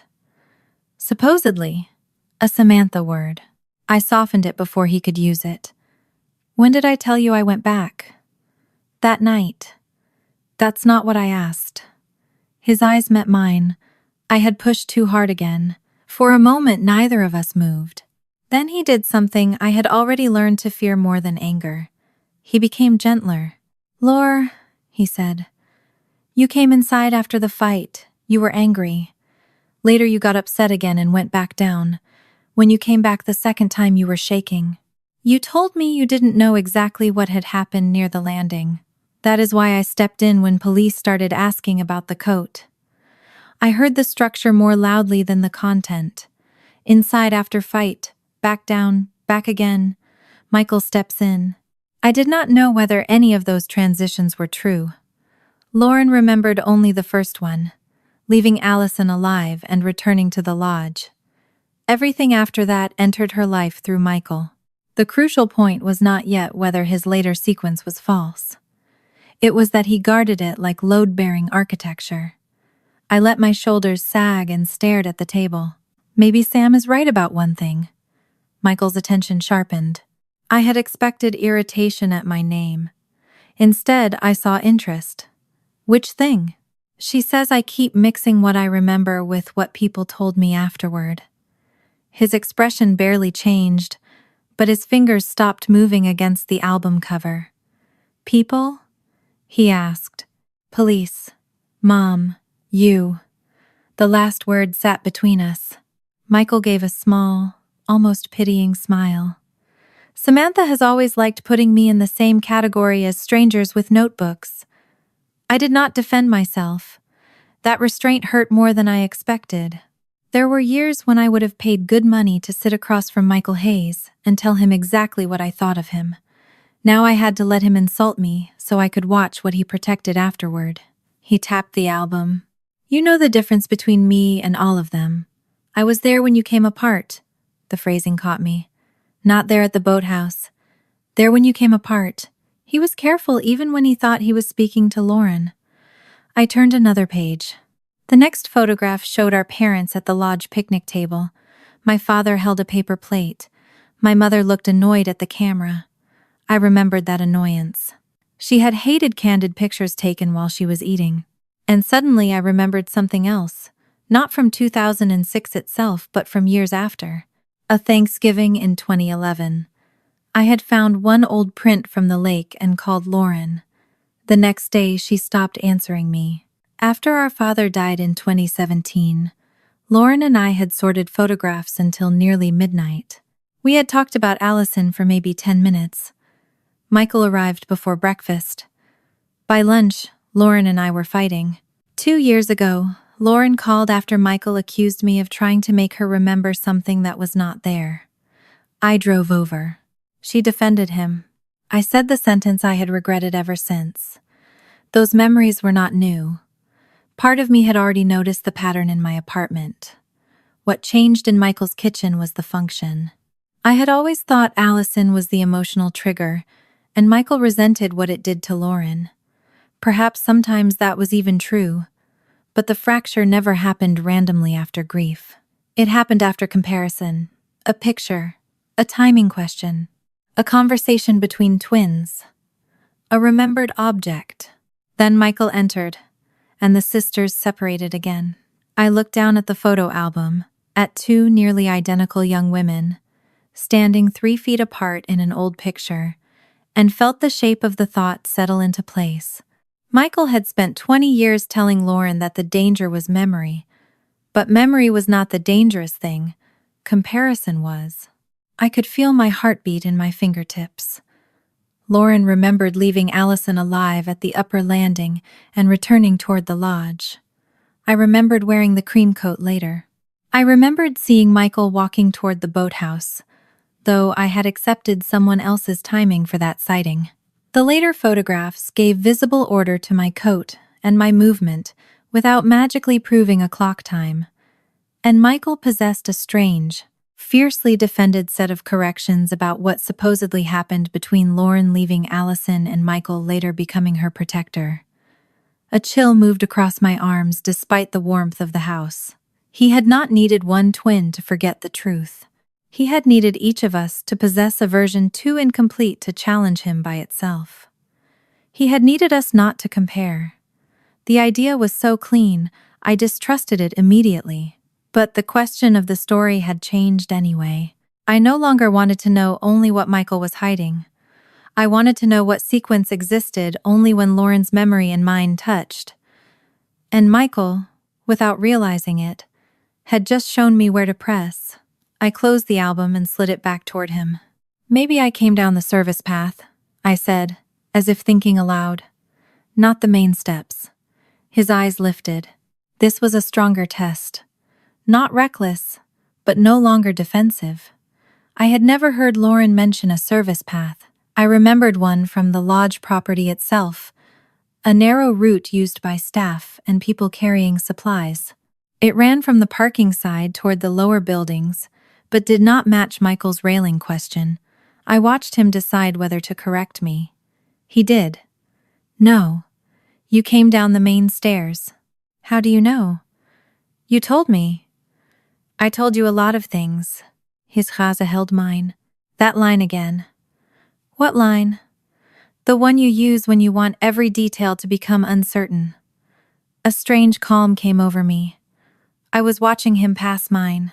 I picked up the gray mug and took a drink, even though the coffee had gone cold.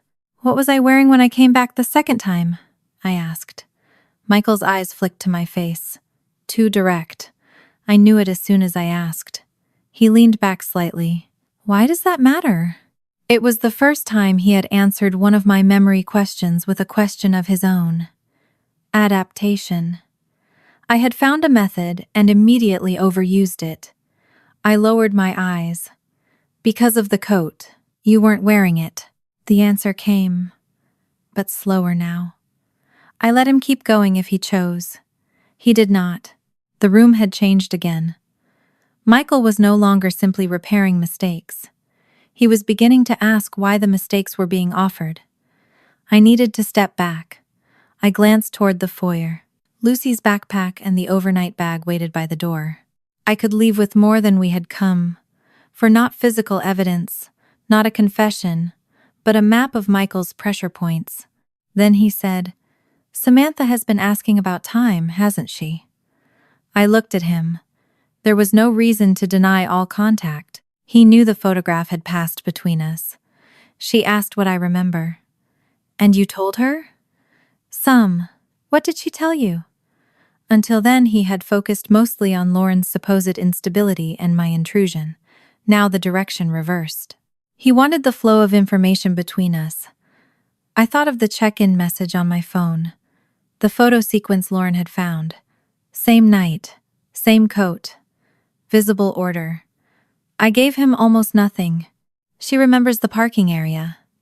True. His face stayed neutral. And? She remembers seeing people move inside. Also true but useless. And? I shrugged like Lauren might when exhausted. You know Sam. She thinks remembering one cooler in a photograph turns her into a detective. It was the first time I had insulted myself for strategy, and I discovered I disliked it less than listening to Michael do it. He smiled faintly. For one moment I thought I had relaxed him. Then he said, Did she tell you she saw me on the path? My body went still before I could stop it. Michael saw. He had known about my old statement for 20 years. Of course he knew I told police I saw him walking toward the boathouse. The content was not surprising. The timing of the question was. He was now checking what had been reactivated between the sisters. Yes, I said. And what does she think that means now? I don't know. That isn't like Samantha. A tiny warning moved through me. I forced a tired smile. You seem to know her very well today. I've had 18 years of watching what happens after she enters our marriage. There was enough truth in the sentence to make it dangerous. Michael looked down at the album and ran his thumb along the edge of the cover. She'll make the path into something it isn't. She'll try to move me earlier because the coat photo makes her feel clever. I said nothing. He had just predicted exactly what we were doing, not the switch. Not necessarily. The reconstruction. He understood that if my coat moved later, and my sighting could be placed differently, his arrival sequence would become the pressure point. Which meant he understood the architecture of the problem too. That knowledge did not prove why, but it made the midpoint realization feel less like paranoia and more like a hypothesis he was actively defending against. I stood and lifted Lucy's backpack. I should go. Michael did not stop me. That surprised me. Instead, he picked up the overnight bag and carried it to the foyer, setting it beside my feet. His helpfulness returned so smoothly it made me uneasy. You don't need to decide anything today, he said. I know. Take the afternoon. Let Lucy calm down. Let yourself calm down. I reached for the strap of the overnight bag. Then Michael added, almost as an afterthought, and if Samantha is trying to rebuild that night from the photographs, tell her she is missing one thing. My hand stopped. He had not been asked. He had not been pressed. He was volunteering. I looked at him. What thing? His expression was composed again, almost generous. Allison came back to the lodge after your argument. The sentence landed with surgical neatness. Michael continued before I could respond.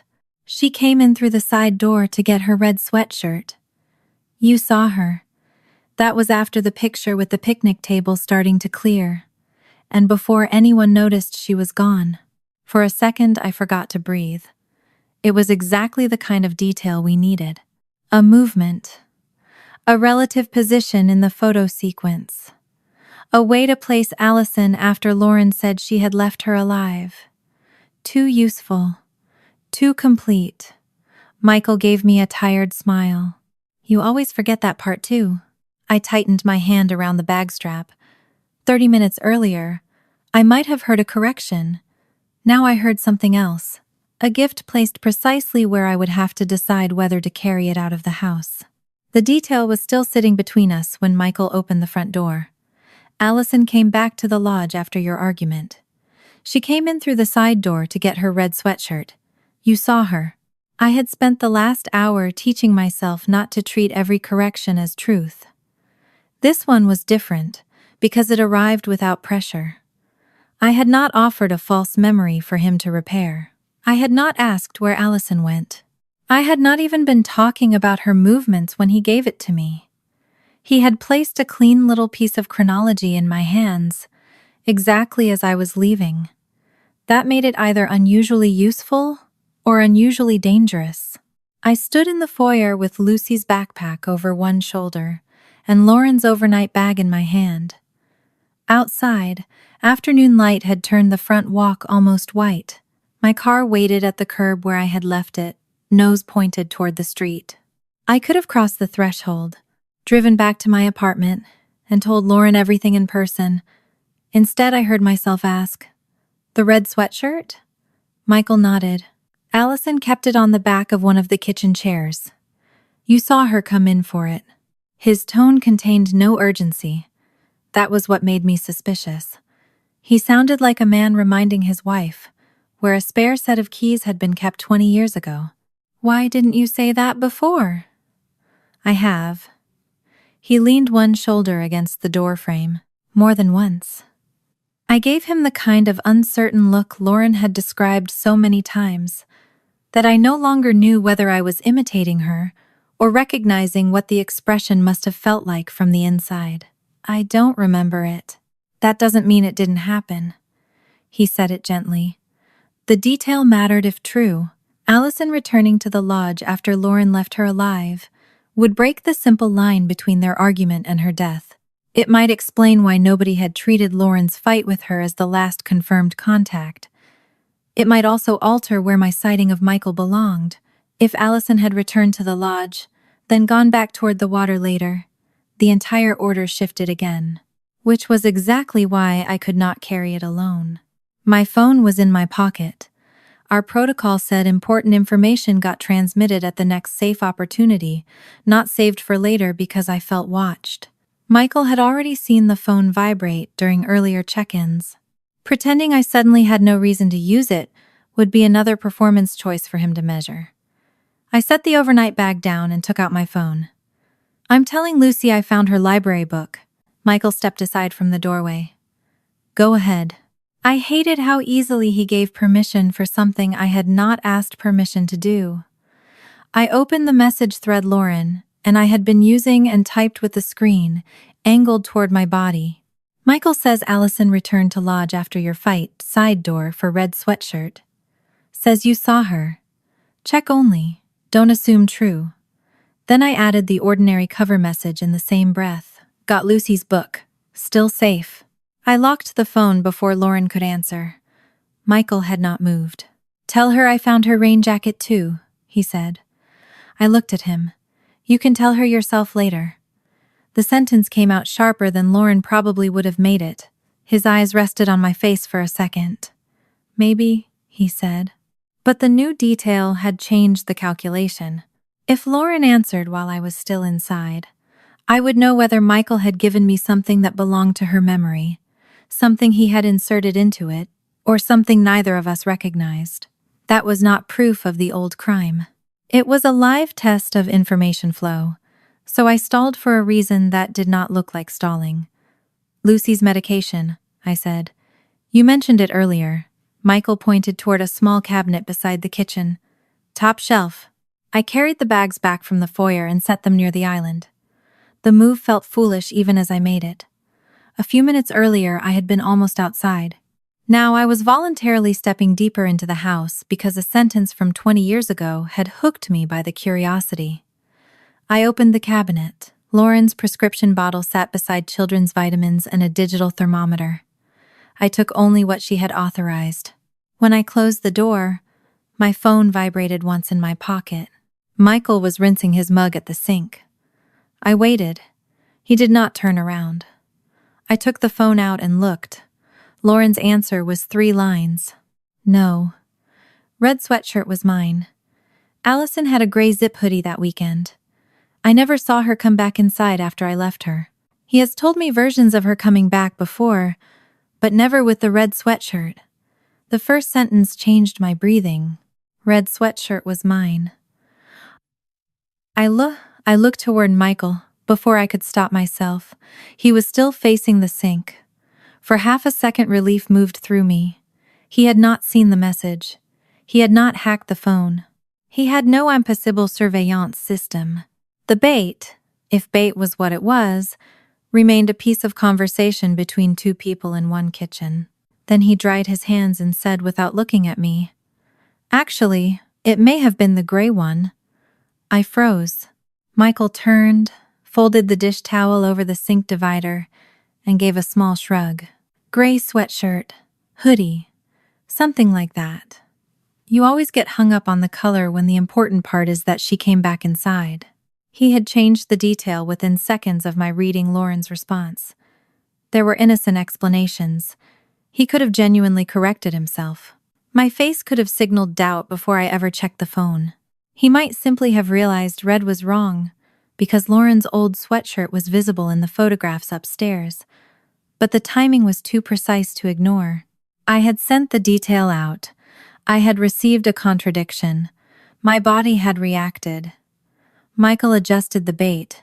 He did not need to see the message. He only needed to know whether the information changed the woman standing in front of him. And I had given him exactly that. A data point. The knowledge made me feel suddenly clumsy. I had been so pleased with myself for discovering how to make him correct false memories that I had overlooked the obvious inverse. If I could learn from what he repaired, he could learn from what I carried away and brought back changed. I put the phone down on the island instead of returning it to my pocket. Red, gray, you just said the color didn't matter. It doesn't. Then why correct it? His expression stayed mild. Because you looked at me like I'd lied to you. I had. That answer did not clear him. It explained the same behavior from the other side. I needed to leave. Instead, I made my next mistake. How much, Lauren remembered. That had been the game for 20 years, hadn't it? Keep her uncertain, offer a fact, watch whether she resisted, correct her until the old sequence settled back into place. I had recognized the mechanism, and assumed the mechanism was still the objective. So I pressed him again. Allison did not come back for a red sweatshirt, I said. I was wearing red in that photograph. Michael's face did not move. I heard the Samantha in my own voice 1 second too late. Not the words themselves. The certainty. Lauren had spent years presenting memories as questions around him. I presented contradictions like invoices. He leaned against the counter. And Samantha told you that? No. Then, where did that confidence come from? I could have retreated. I could have said the photograph. I could have let uncertainty back into my voice. Instead, anger got there first. Maybe from finally noticing that every time I remember something differently, you're the one who gets to decide which version survives. The room went very still. Michael looked at me for a long time. Not offended, not frightened, interested.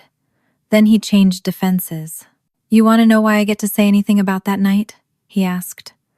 I said nothing, because I was the one who stayed. The phrase landed differently than his earlier corrections. He was no longer defending a railing, a path, a coat, or a sweatshirt. He was reaching for the debt beneath all of them. You were barely functioning, he continued. Your friend was dead. You thought people were looking at you. Samantha wanted answers, because Samantha always wants an answer she can organize. Your parents wanted you sedated and sleeping. I was the one sitting beside you when you woke up terrified you had gone back down there. My jaw tightened. He saw it. I was the one who talked to police when you could not stop shaking. I was the one who kept people from turning your worst night into a story about what kind of person you were. I was the one who lived with the nightmares afterward. The clever thing about debt is that it does not have to be entirely false to become a weapon. Michael had stayed. He had sat with Lauren. He had driven her places. He had answered late-night calls. Those acts had happened. That was precisely why he could use them to smuggle in the lie that only his version of the past deserved authority. I should have let him talk. Instead, I said, You don't get to own someone because you helped them when they were scared. His eyes sharpened. To Samantha. Lauren might have thought it.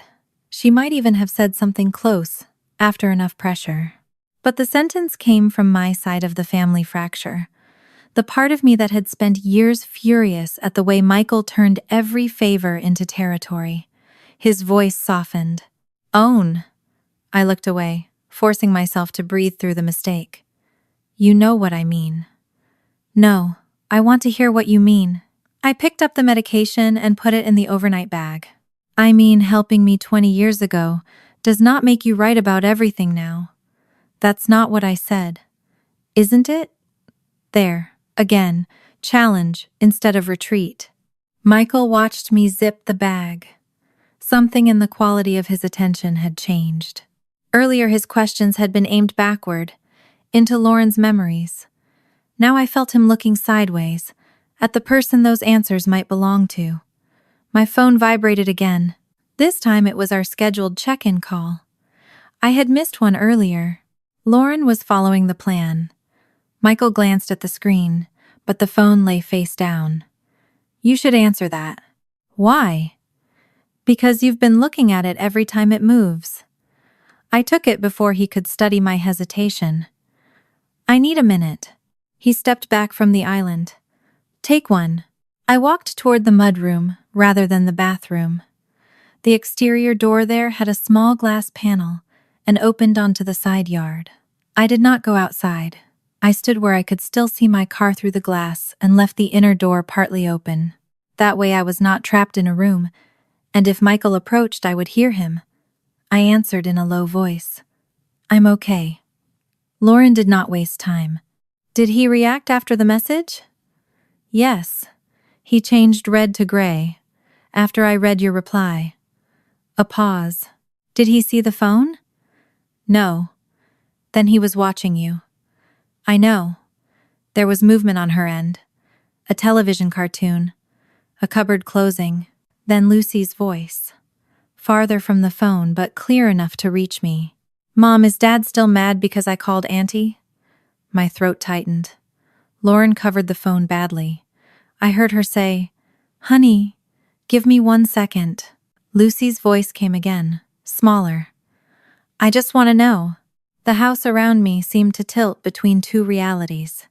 Behind me, Matsai's 10 yards away in the kitchen, changing details to see where information traveled. On the phone, his 8-year-old daughter was trying to determine whether his anger was her responsibility. Lauren returned to me, voice strained. "I don't know what to tell her without lying." "Don't tell her what he feels," I whispered. "Tell her what belongs to her." "What?" "Tell her calling me was not wrong." I heard Lauren exhale. Then, not perfectly, and not like a prepared parenting line, she said to Lucy, "Dad can feel whatever he feels. You were scared. Calling Auntie was allowed." Lucy did not answer immediately. Then, "Even now?" "Yes." "Okay." The word did not sound convinced, but it sounded like she was testing a new rule. A floorboard creaked behind me. I ended the call so quickly Lauren barely had time to say my name. Michael stood at the kitchen end of the short hallway. He had not come close enough to hear the words, I told myself. The television at my apartment would have been faint through the phone. Lauren had kept her voice low. Still, his expression made my skin tighten. "Everything all right?" he asked. "Lucy." "Of course." He did not ask what she wanted. Instead, he said, "You used to tell me Samantha did that too." I frowned. "Did what?" Turn every question into a rule. For a moment I could not place what he meant. Then he continued, "When you were kids, your mother would ask why she did something, and Sam would answer with what should have been allowed instead." My mouth went dry. It was not an impossible detail. Lauren could have told him stories about us across 18 years of marriage. Our mother had complained about me often enough. I had been the child who argued wording, fairness, definitions. Lauren had been the one who watched the adults' faces and adjusted. Michael could know that without knowing who stood in his mudroom. But why bring it up now? He smiled faintly. "She still does it, doesn't she?" I said, "People don't change that much." "Some don't." His gaze stayed on me. The sentence was harmless on the surface. Underneath it sat another question I could not yet name.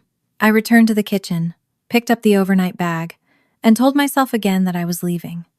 This time I meant it. Michael did not argue. That should have made me feel safer. Instead, it made the back of my neck prickle. He was no longer trying very hard to keep Lauren in the house. He had started using my presence for something else. I carried the bags to the foyer. He followed at an easy distance.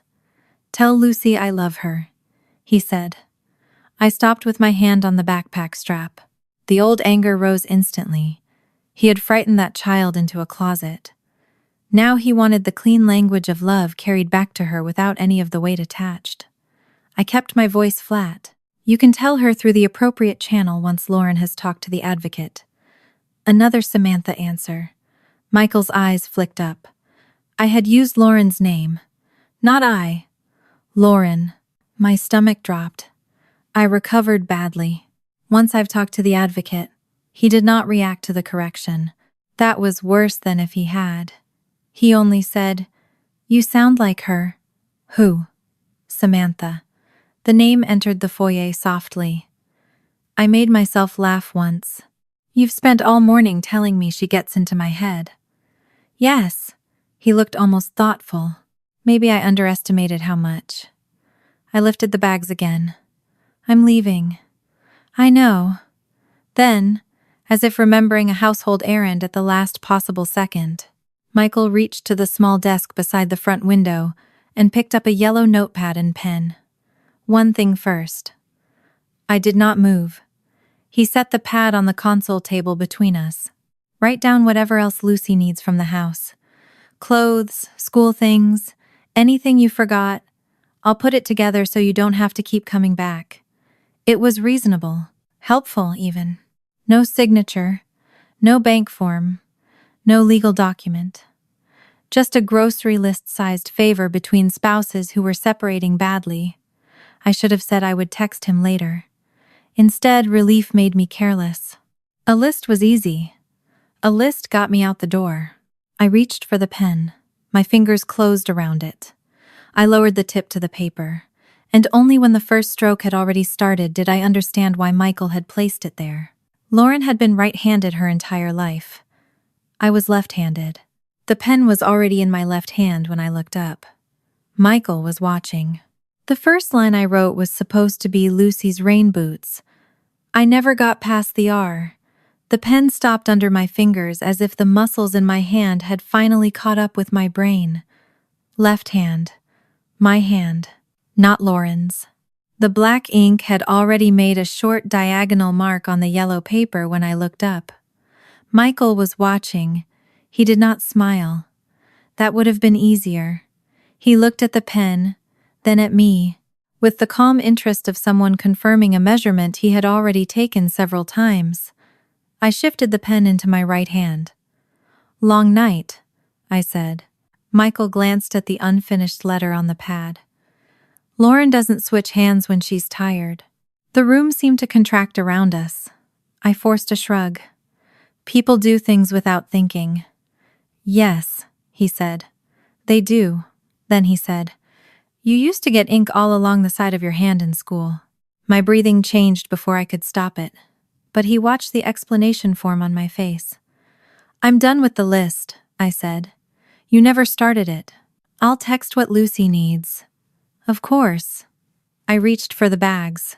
Michael did not move between me and the door. He stepped away from it. That should have lowered my pulse. Instead, it made everything worse. He gave me space. You can stop rubbing your thumb, he said. My hand went still. I had not even realized I was doing it. He looked down at my hand. That part was good, he said. I stopped pretending, not with a dramatic reveal. I simply let my hand fall away from Lauren's gesture and stood as myself. How long? I asked. Michael's expression barely changed. That's the wrong question. No, it isn't. When did you know? He looked toward the window instead of answering me directly. I knew Lauren would be different after last night. Anyone would be. I expected anger, fear, maybe silence. His gaze returned to me. I didn't expect curiosity. I said nothing. You kept waiting for me to correct you. My skin went cold. Michael continued in the same controlled tone. At first I thought she had finally decided to test me. That would have been new but not impossible. Then I asked about the railing. I gave you the answer, he said. Lauren would have gone quiet. She hates that part of the story, he said. She always has.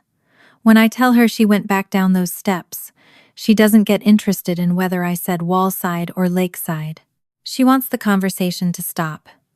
My mouth was dry. You didn't. No. You got more interested. The balance of the entire afternoon shifted under my feet. Every moment I had believed I was learning his habits now acquired a second meaning. The album he brought downstairs after I refused to ask for the boxes. The questions about Samantha. The childhood details. The red sweatshirt. The way he stopped trying to make Lauren stay. He had not simply been losing control of the conversation. He had been changing the experiment. When you said Allison came back for the red sweatshirt, I said, you already suspected. Michael's face did not give me the satisfaction of surprise. That detail upset someone, he said. You were tracing the conversation, I said. Michael's eyes remained on mine. I was trying to understand why my wife came home acting like a person who had rehearsed being her. I tightened my grip on Lucy's backpack strap. And you let me stay. He gave the smallest shrug.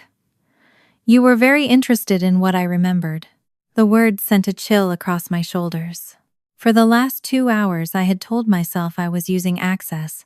I had walked through Lauren's house, watched where Michael moved the photo boxes, measured the way he repaired false memories, listened for details he protected too aggressively. I had believed I was the intruder with the informational advantage because he did not know the woman in front of him was Samantha. But once he suspected, my presence became access for him too. If Samantha was in the house dressed as Lauren, where was Lauren? If Samantha carried a new detail out and returned with changed certainty, who was she talking to? What were the twins comparing? How much of 2006 had reassembled outside his reach? The worst part was that he had not needed to hack a phone, plant a camera, or follow anyone. He only had to place a wrong piece in front of me and watch whether it came back corrected. I had carried his questions straight to Lauren. I had brought her answer back in my face. You don't know where she is, I said. Michael's gaze moved once toward my coat pocket where my phone rested. No, he said, but I know she is not alone anymore. For 20 years, that had been the condition he depended on most. Lauren could talk to me occasionally. She could love me. She could even complain about him. What mattered was that when 2006 came close, we did not remain together long enough to compare what each of us knew. I took one step toward the door. Michael stayed where he was. You should tell her something for me, he said. No, I'm not carrying messages for you. You already have. The red sweatshirt, the railing, the return to the lodge. Every planted or corrected detail had traveled, because I believed information itself was neutral until we tested it. Michael had known better. Information could be a leash if you knew who would pull on the other end. I opened the front door. Cold September air moved across my face. Behind me, he said, Ask Lauren why she never told you what she said to me after Allison died. I stepped outside without answering. He did not follow. The door closed behind me with a soft click. I walked to my car at an ordinary pace, because running would have made me feel like I was still reacting to rules he set. My hands were shaking badly enough that I had trouble getting the key fob into my palm. I put the bags in the back seat, climbed behind the wheel, locked the doors, and started the engine. Only then did I take Lauren's wedding ring off. It had left a pale indentation around my finger. I placed it in the cup holder and stared at it for several seconds. The switch was over. The disguise no longer protected anything. He knew there were 2 information channels now, one inside his house and one outside. He knew we were comparing. He knew my sighting of him on the path had become important again. He knew the photograph had broken the coat story open, and because I had carried his planted sweatshirt detail to Lauren, he knew our communication was active enough to test in real time. I pulled away from the curb. I did not call Lauren until I was 3 blocks away and stopped in the parking lot of a pharmacy. The bright red sign reflected across my windshield. People pushed carts in and out beneath fluorescent lights. I chose a space near the entrance, shut off the engine, and called. Lauren answered before the first full ring. Sam? I'm out. Her breath left her. Are you okay? Yes. Physically, yes. What happened? He knows. Silence. He knows it's you? Yes. How? The pen confirmed it, but he was already suspicious before that. I watched a woman in a green jacket load grocery bags into the trunk beside me. Maybe much earlier. The railing was part of it. I didn't react the way you do. The sweatshirt was definitely a communication test. Lauren said nothing for several seconds. Then, did he stop you from leaving? No. That answer seemed to frighten her more. He let you go. Yes. I looked at the ring in the cup holder. Lauren, I think he was letting me stay before I knew there was anything to leave from. I explained only what mattered.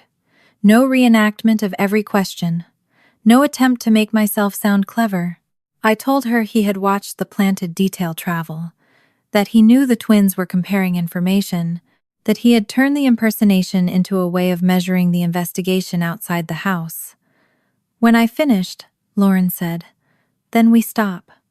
For 1 second I was so relieved I almost cried. Yes, we file the protection paperwork. I stay away, you stay away. Yes, no more games. Exactly. The words came easily because they were sensible. Safety had always been the stated priority. The whole switch had been allowed only because there was a narrow window and a narrow objective. Now both were gone. I started the car again.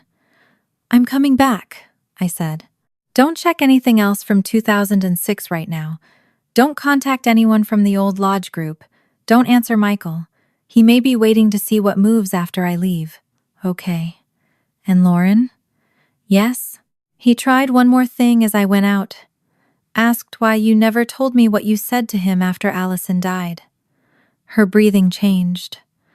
I closed my eyes briefly. "Do not answer that now," I said. "That sentence may be another hook."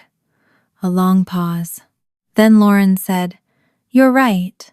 It was the first time in 2 days I heard her say those words without sounding relieved that someone else had supplied certainty. She sounded as if she had inspected the thought and chosen it. I drove home. The apartment door opened before I could use my key.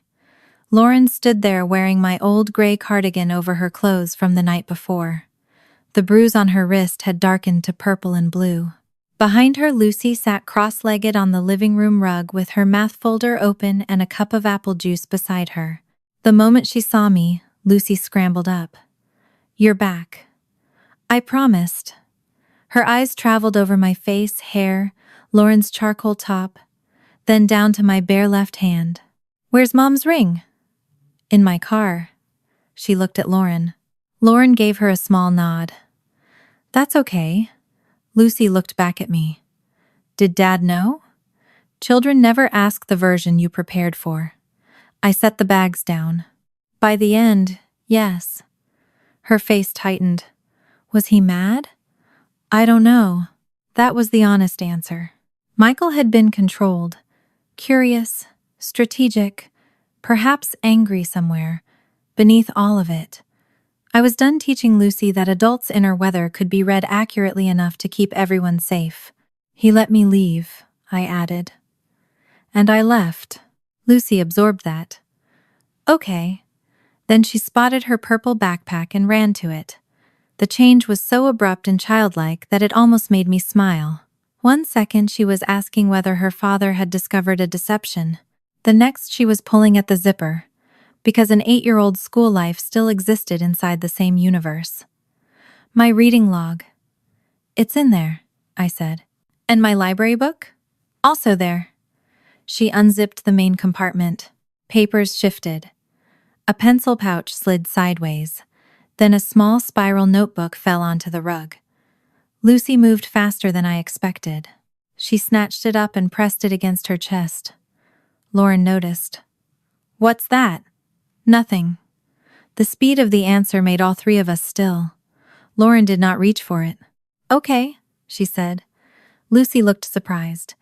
"You don't have to show me." The little notebook had a blue cardboard cover, decorated with faded silver stars. It looked ordinary enough to have come from a school supply bin. Lucy's thumb rubbed the edge. "It's just my rules," she said. Lauren's face changed almost imperceptibly. "What rules?" Lucy looked toward me, then back to her mother. "For home." No one moved. Lauren sat on the couch so she was lower, not towering over her. "Did Dad make you write rules?" Lucy shook her head quickly. "No, they're mine." That distinction mattered. A written list Michael had dictated would have been easier for every adult in the room to hate. This was worse. Lucy had studied the house herself and created instructions for survival without anyone needing to tell her she was doing it. "Why did you make them?" Lauren asked. Lucy shrugged. So, I remember? The phrase passed through me like cold water. So, I remember? Michael had spent 20 years telling Lauren what to remember. His daughter had begun writing down how to behave. Lauren did not make the connection out loud. She only asked, "Can I see them?" Lucy hesitated. "You can say no," Lauren added. The child looked almost confused by permission. Then she handed over the notebook. Lauren opened the first page. Rules so things stay okay. Underneath, don't wake Dad if Mom is already awake. Don't ask Mom questions when Dad is mad. Don't cry where Dad can hear. If Mom forgets something, don't correct her. Lauren's thumb froze beside that line. Lucy shifted her feet. That one is because correcting makes people argue. Lauren swallowed. She turned the page. Don't call Auntie when Dad is home. The next rule was about the television volume. Another said to put shoes away before Dad got home if he had a bad day. One said not to ask for dessert if Mom looked tired. Then Lauren stopped. I saw the line before I saw her face. Don't tell Mom when you're scared, because she already has enough problems. The apartment became very quiet. Lucy watched her mother carefully, reading every change in Lauren's expression, the way she had apparently learned to do long before any of us understood what it cost her. Lauren closed the notebook halfway, then opened it again. Lucy, she said. Her voice broke on the name. Lucy immediately said, I'm sorry. Lauren's eyes filled. No, sweetheart. I didn't mean... You didn't do anything wrong. Lucy stared down at her socks. Lauren took one slow breath and another. I watched her fight the instinct to make the moment easier for the child by saying something too broad, too clean, something like everything is fine now. She did not. Instead, she asked, Did you think you had to take care of me? Lucy's answer was so quiet I nearly missed it. Sometimes. Why? Because you were sad a lot. Lauren looked at the notebook again. Lucy added, And Dad said you get mixed up when people bother you. My sister closed her eyes. For years Lauren had told herself she stayed, adjusted, apologized, avoided subjects, and softened questions partly because she was protecting her child from chaos. That was not the whole reason, but it had been one of the stories that made Endurance feel responsible. Now her daughter had written the mirror image of it. Lauren had been enduring to protect Lucy. Lucy had started enduring to protect Lauren. Lauren opened her eyes. Can I keep this for a little bit? She asked. Lucy looked uncertain. Are you mad? No. Are you sad? Lauren considered the question instead of giving the automatic answer. Yes, she said, but that's mine to handle. Lucy studied her face. Then she nodded. You can keep it. Lauren set the notebook beside her rather than clutching it like a weapon. Lucy returned to her backpack and began looking for her reading log. The room resumed small sounds. Zipper teeth, paper rustling, a cartoon character laughing faintly from the paused television menu. Lauren looked at me. We stop, I said, before she could speak. She did not answer. I sat across from her. Michael knows the switch. He knows we're comparing memories. Whatever advantage we had is gone. We file the order. We give the old information to investigators if you want. We let professionals handle whatever can be handled. Lauren's gaze moved toward Lucy. That is what I want, I continued. Not because I'm afraid of finding out, because the plan we agreed to is over. I know. I waited. The old Samantha would have filled the silence with instructions. She would have listed every reason Lauren should never see Michael again. She would have used Lucy's notebook as proof, pressed it into the argument, turned the most painful thing in the room into leverage for the decision she wanted. I had already done versions of that in the past, so I said nothing. Lauren picked up the notebook again. Her finger rested beside the line about not telling Mom when you're scared. I thought keeping the house calm was protecting her, she said. I thought if I could absorb enough of it, she wouldn't have to. Lauren looked at me. She was absorbing me. What do you want to do? I asked. Lauren's eyes dropped to her bruised wrist. I'm not going back to live there. Okay. I'm filing for protection. Okay. Lucy stays away from him until the safety people tell me what contact is appropriate. I nodded. Then she said, but I'm not stopping with 2006. My stomach tightened. Lauren, I don't mean going back alone. I don't mean another switch. I don't mean trying to trick him for 6 more hours. Then what? She looked at the notebook in her hands, then at the old photograph, still open on my laptop across the room. I want him to say the story with both of us there. He knows we're comparing now, she continued. Good. I'm done pretending we aren't. I'm done going into a room where he gets to tell me what you remember, and I'm done letting him tell you what I told him. That conversation could be awful. Yes. Lauren looked at her wrist again. I know. I leaned forward. I need you to hear me say this without treating it like an order. You do not owe anyone a confrontation. You can hand over what we have and never sit in the same room with him again. I know. She set the notebook down. Then she said something I had been waiting 20 years to hear and never imagined would arrive in such an ordinary voice. I don't want him to explain me to you anymore. The last condition made her look at me. I mean it, I said. I know. This time, she smiled very slightly. Her phone buzzed on the dining table. All 3 of us looked at it.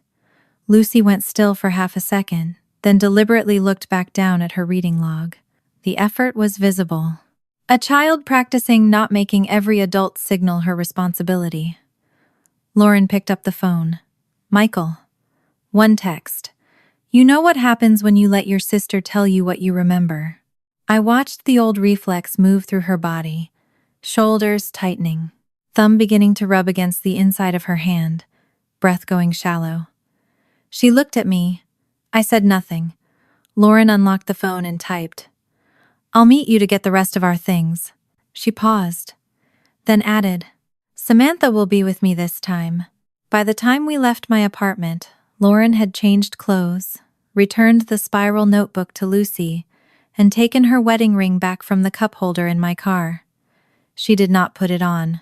She slipped it into the zippered pocket of her purse instead, where it sat with a copy of the statement she had given police in July 2006. Our mother had kept the photocopy with old insurance papers and newspaper clippings, and Lauren had taken the envelope from the house the night officers helped her pack. The statement contained nothing new. That was exactly why we wanted it. It was 20 years old, written before Michael had spent 2 decades telling Lauren what she had supposedly remembered later.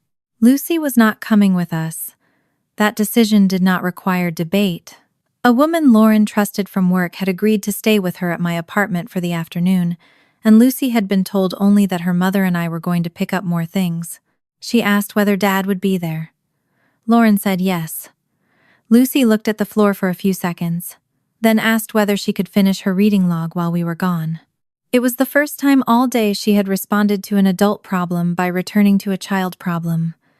I took that as something fragile and good, and refused to turn it into a symbol in front of her. We drove separately. Lauren wanted her own car because she wanted the ability to leave without asking me for keys, permission, timing, or courage. I followed 2 car lengths behind her through the same neighborhood I had entered earlier, wearing her clothes and her ring. Nothing about the houses had changed. A sprinkler ticked across a lawn. Someone had left a bicycle on its side near a driveway. The world had no interest in arranging itself around our climax. Michael opened the door before we reached the porch. His gaze went first to Lauren, then to me. There was no hesitation this time, no scanning our hair or hands, no little experiment with a coffee mug. He knew exactly which woman was which. Lauren, he said. She stopped 1 step below the threshold. We're here for the rest of our things. His eyes moved to me. I gathered that.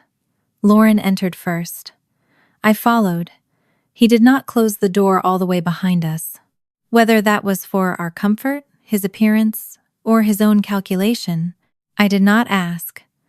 The living room looked the same as it had before Lucy's call, except for 3 plastic storage bins lined near the hallway and 2 cardboard boxes beside the stairs.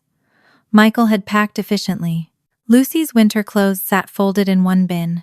Lauren's books filled another. The third contained framed family photographs wrapped in dish towels. On top was a school picture of Lucy, smiling with 2 missing front teeth. Michael gestured toward the boxes. "I put together what I thought you'd want." Lauren looked at them, but did not thank him. His jaw tightened almost invisibly. "So," he said, "is Samantha here to inspect my packing, or are we going to have the conversation you wanted?" "I wanted the conversation," Lauren said. He looked at me again. "Then why is she here?" Lauren answered before I could. "Because I asked her to be." It was a tiny sentence. In another marriage, meaningless. In that room, it changed the geometry. Michael had spent years telling Lauren what Samantha meant, what Samantha intended, what Samantha did to her.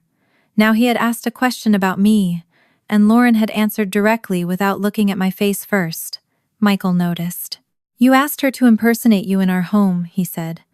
"After a fight, after police were involved, while you were upset about a 20-year-old death? And now you bring her back and expect me to pretend that proves you're thinking clearly?" Lauren spoke first.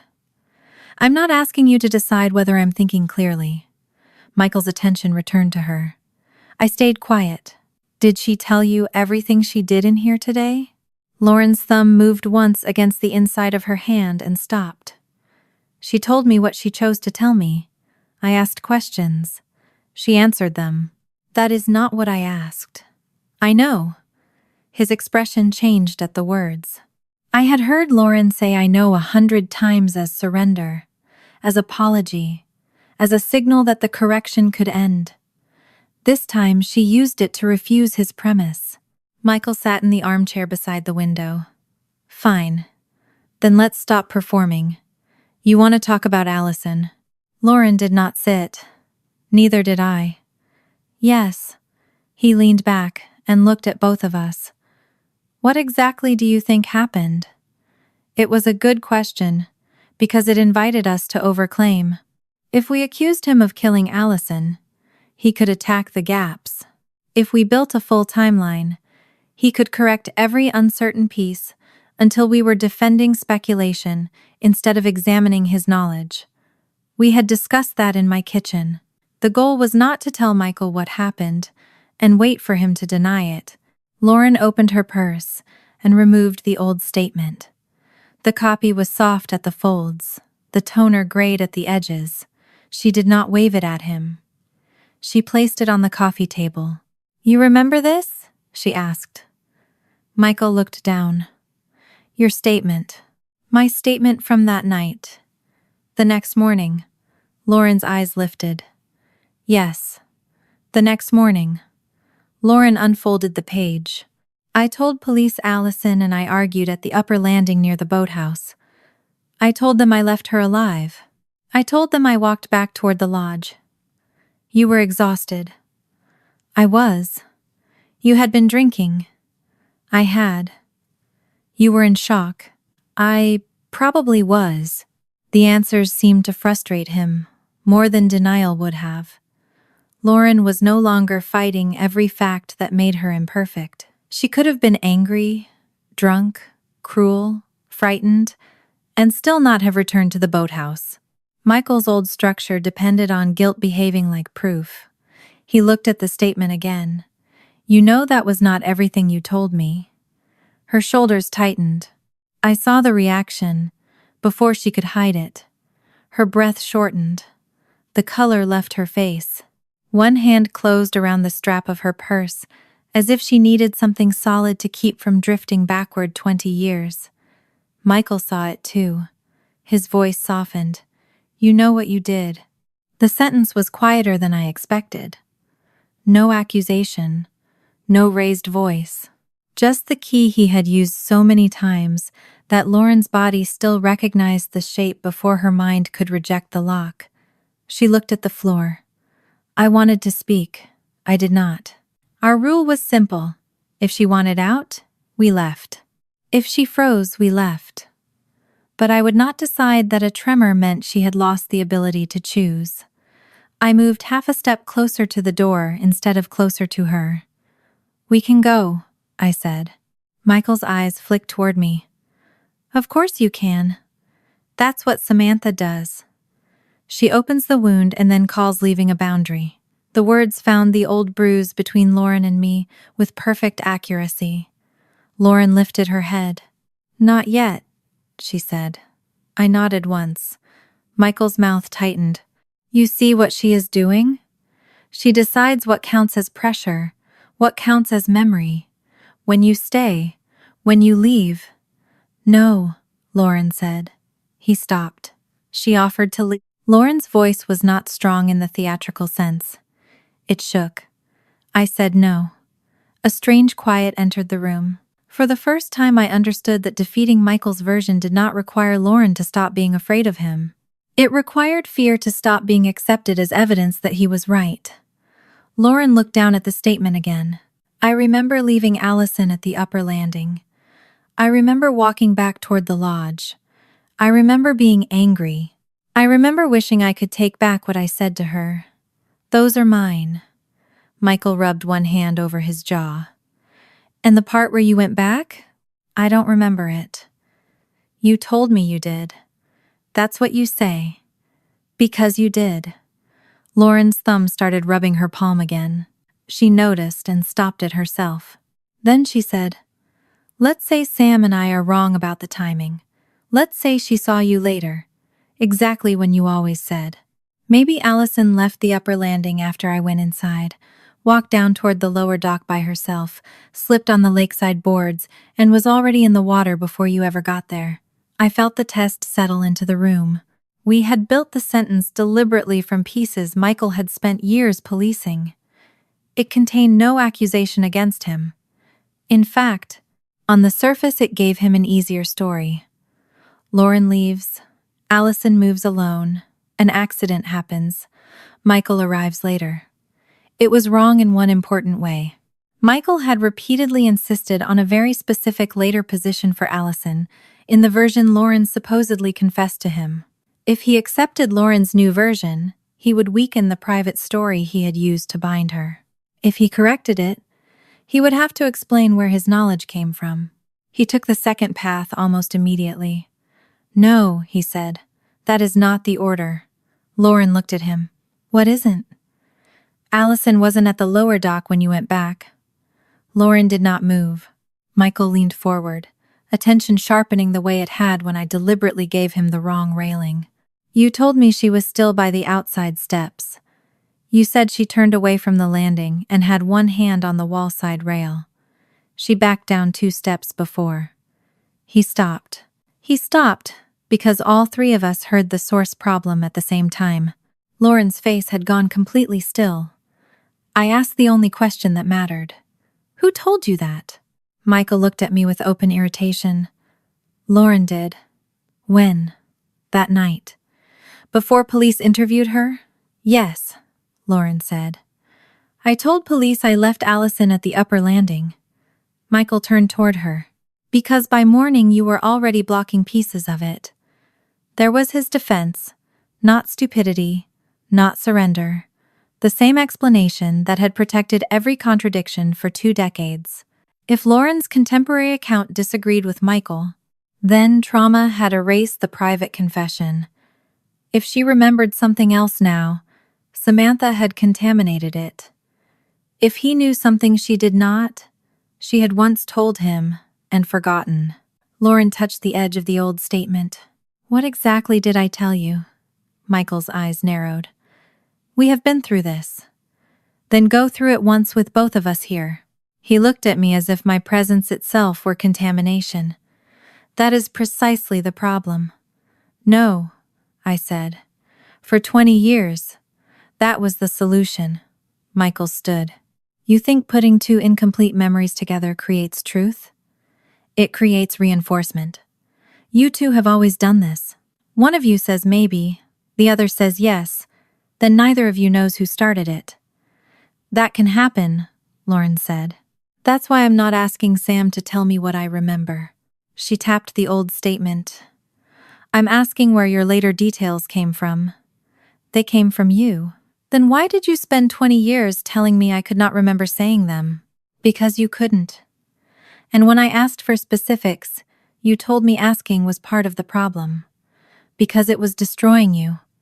Lauren's voice shook harder. Or because specifics could be compared. He turned on me. This is what you wanted. You dress up as her, come into my house, bait conversations, feed her theories, and now she repeats your language. I'm standing right here, Lauren said. He kept looking at me. Lauren said it again. Michael, I'm standing right here. Slowly, he turned back to her. The moment was so small, I almost missed what had happened. He had tried to make me the active mind, and Lauren the influenced body. She had forced him to address the woman whose life he was explaining. She continued.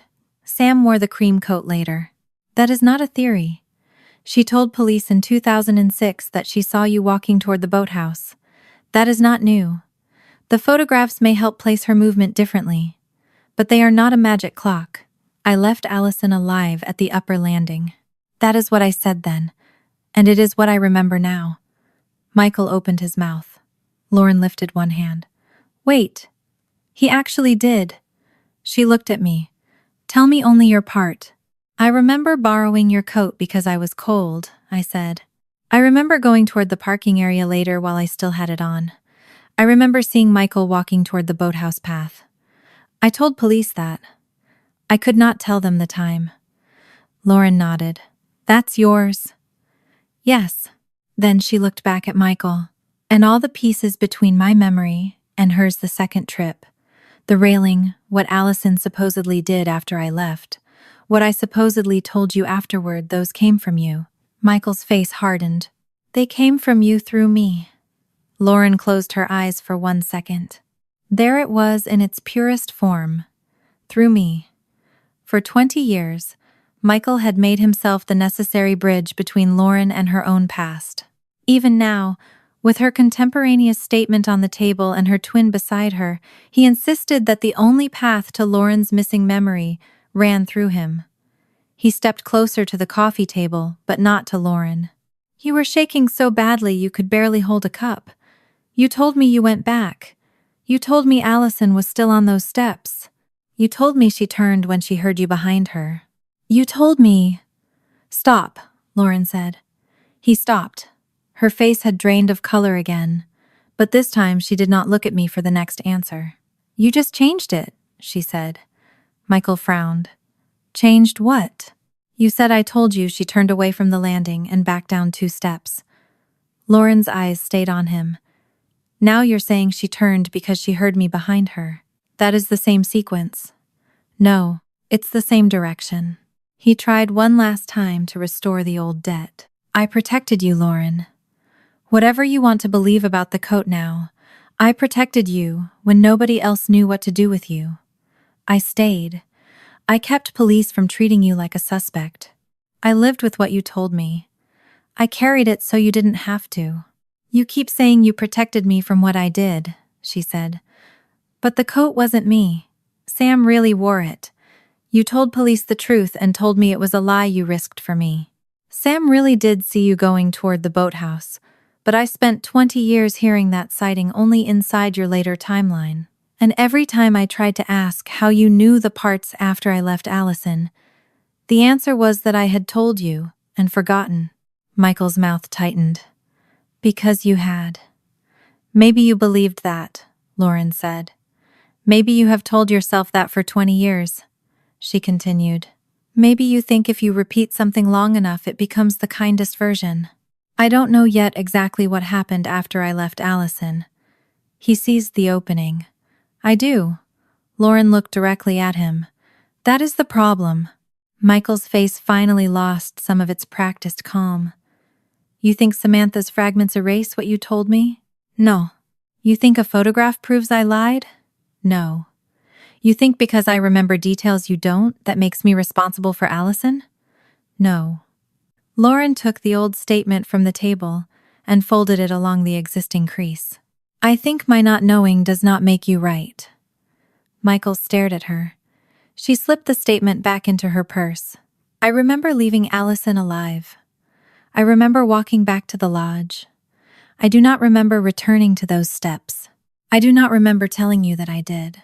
I accept that there are things I may never recover clearly. Her voice trembled on recover. She continued anyway. But uncertainty is not a blank check for you to write my life on. Michael's expression tightened into something almost unrecognizable because the usual argument had nowhere to land. He could insist she had confessed. He could point to trauma, alcohol, grief, marriage, every night he had sat beside her. He could say Samantha had contaminated her. None of it could restore the one thing he had possessed before the coat photograph surfaced: exclusive authority over the missing part. He said the sentence one final time. You know what you did. Lauren's eyes filled with tears. She did not wipe them away. No, she said. I know what I remember. Michael opened his mouth. She kept going. And I know what I don't remember. I am not asking you to tell me what I did anymore. The room seemed to hold its breath. That was the lesson he had never prepared for. Not a clever trap. Not police appearing behind him. Not a public humiliation. For 20 years, Michael's power had depended on Lauren needing him more than she trusted herself. He did not have to convince the world of his version if he could keep one frightened woman returning to him for the missing pages. Now she was willing to live with a question rather than let him own the answer. I looked at the boxes near the hallway. Are these everything Lauren asked for? Lauren answered before he could. They're enough for today. She picked up one plastic bin. I took a cardboard box. We made 2 trips to the cars without speaking. Michael did not help. He stood in the doorway during the second trip, arms at his sides, watching the 2 of us carry pieces of Lauren's life out of the house together. At the curb, I loaded the last box into my trunk and looked back once. Michael had gone inside. The door remained open for several seconds, then closed. We did not know exactly how Allison went from the upper landing to the water. We did not know whether every detail Michael had repeated came from direct observation, invention, something Lauren once said in panic, or a mixture he had revised until even he believed it. Those questions still mattered. They would matter to investigators far more than our certainty did. It told us the old story could no longer stand simply because Michael said Lauren had once told it to him. Lauren closed her trunk. For a moment, she leaned both hands against the metal and breathed. I stayed beside my car. I did not ask if she was all right. I had learned that question could become a demand for a performance. Eventually, she turned toward me. Her eyes were red. Her hands were still shaking. What happens now? She asked. I looked at my twin sister, at the woman whose face I had borrowed for a few dangerous hours, and whose life I could never live for her. Now nobody gets to decide the answer alone. We did not drive back to my apartment together. That was Lauren's choice. She followed me in her own car with 2 boxes of clothes, Lucy's winter coat, a lamp from the bedroom, and a cardboard carton of papers she had decided mattered enough to take. I watched her headlights in my rearview mirror for the first few miles, and then made myself stop checking every 10 seconds. When we reached my building, Lauren parked where she wanted. She carried her own box upstairs. She unlocked the apartment with the spare key I had given her that morning. None of those actions were dramatic, which was exactly why I noticed them. Lucy was at the dining table with my coworker Denise, coloring the margin of a math worksheet while a bowl of pretzels sat between them. The moment the door opened, she looked first at Lauren, then at me, then past us toward the hallway, as though she expected someone else to appear. "Dad isn't with you?" she asked. "No," Lauren said. Lucy studied her mother's face. "Did it work?" Lauren and I exchanged a glance. "What do you mean by work?" Lauren asked. Lucy shrugged. "The talking. We learned what we needed to learn for today," Lauren said. "And we got the rest of our things." Lucy considered that. "Are we going home now?" Lauren set the box down before answering. Not to that house. Something moved across Lucy's face, relief first, then grief so quickly behind it that I almost missed the first emotion entirely. Oh, she said. She looked back at her worksheet. That afternoon, Lauren called the victim advocate before she called anyone about Allison. For 2 days, the mystery of 2006 had threatened to become the center of every decision. Lauren refused to let it. The bruise around her wrist had darkened. Lucy had hidden in a closet. Whatever Michael had done at Birch Lake, those facts existed in 2026 and did not need an old death to become serious. Lauren completed the paperwork for an order for protection with the advocate's help. She photographed the bruising again. She wrote the current incident in her own words. When she reached the part asking what contact she wanted restricted, she paused long enough that I started to speak. Then I stopped myself. She noticed. "Thank you," she said. I leaned against the kitchen counter. For what? For not answering. The sentence stung a little because it was deserved. She finished the form herself. By Monday afternoon, a temporary order had been entered and arrangements for service were underway. The order did not decide the rest of Lauren's life. It did not dissolve 18 years of marriage or permanently settle what contact Michael might someday have with Lucy. It created something smaller and immediately useful. Enforceable distance while the next decisions were made. Michael was not to come to my apartment. Direct contact with Lauren was restricted. Any necessary communication about property or Lucy went through formal channels while the court reviewed what came next. The first time Lauren's phone stayed silent for 3 straight hours, she kept checking it anyway. "I feel like I forgot something," she admitted. "You didn't." Her eyes met mine. I caught myself and corrected the answer. "At least, not anything I know about." A faint smile touched her mouth. "Better." Michael found the permitted channels quickly. Through an attorney. He denied that the kitchen incident represented their marriage, described the switch as proof that Samantha was interfering, and requested contact with Lucy. None of that surprised us. We had predicted he might use the impersonation against Lauren, and now he did. The difference was that Lauren did not hide it. When she met with a family law attorney, she told the entire ugly version, including the part where she had asked her twin sister to enter the house pretending to be her. "That may become an issue," she said. Lauren nodded. "I understand. It was my decision," she said. "I'm not asking you to make it look smarter than it was." She began the divorce process that week. There was no satisfying stack of papers that turned 18 years into a closed chapter by Friday afternoon. There were consultations, disclosures, temporary arrangements, safety questions, and the ordinary misery of separating 2 lives that had shared an address, accounts, furniture, habits, and a child. Lauren did not enjoy any of it. She cried in my bathroom one morning because she had realized the ceramic mixing bowl she loved was still at the house, then became angry at herself for crying over a bowl. "Cry about the bowl," I told her. "It's allowed."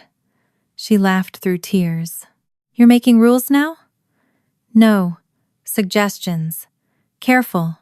I'm learning." 3 days after the confrontation with Michael, we turned to Allison. Lauren agreed. At my dining table, we made 2 packets. Mine contained a copy of my 2006 statement, the sequence of photographs showing me still wearing the cream coat, as people and objects around the lodge changed position, and a short written account of what I actually remembered. Walking toward the parking area, seeing Michael heading toward the boathouse path, not knowing the time then, and accepting afterward that the sighting occurred after Allison was noticed missing, because that was how the investigation had placed it. Lauren's packet contained her contemporaneous statement that she had left Allison alive at the upper landing and returned to the lodge, the photograph showing her in red while I wore the cream coat, and a separate account of what Michael had told her privately over the years. She marked every memory she could identify as her own, and every detail that entered through him. I do not independently remember these details. My husband has repeatedly attributed them to statements he says I made on the night of the 22nd of July 2006. I read the sentence twice. The investigator who met with us did something that made me trust him more than any dramatic promise could have. He separated us. He spoke to Lauren first, and me second. He did not let us finish each other's sentences. He did not ask us to reconstruct Allison's death together in his office. He asked which facts we had discussed recently, which details came from Michael, which came from the old police file, and which each of us could remember without help.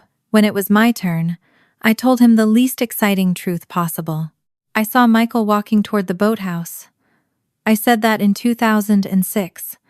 I did not know the time. He had my old statement open in front of him. That's here. The investigator ran a finger lower on the page. You told the deputy you thought it was later in the evening. I did. Do you now remember an earlier time? No. What changed? He asked. The word later used to mean after everyone knew Allison was missing. I realized I don't actually remember that part. I remember Michael on the path. The photographs may help place my own movement against other visible events, but they are not a perfect clock. He nodded once and wrote something down. Then he asked about the confrontation 2 days earlier. I described Michael's corrections without turning them into a confession. He had corrected our deliberately wrong lower dock version. He had insisted Allison was still near the outside steps when Lauren supposedly returned. He had supplied the wall-side rail, her movement, and the 2 steps.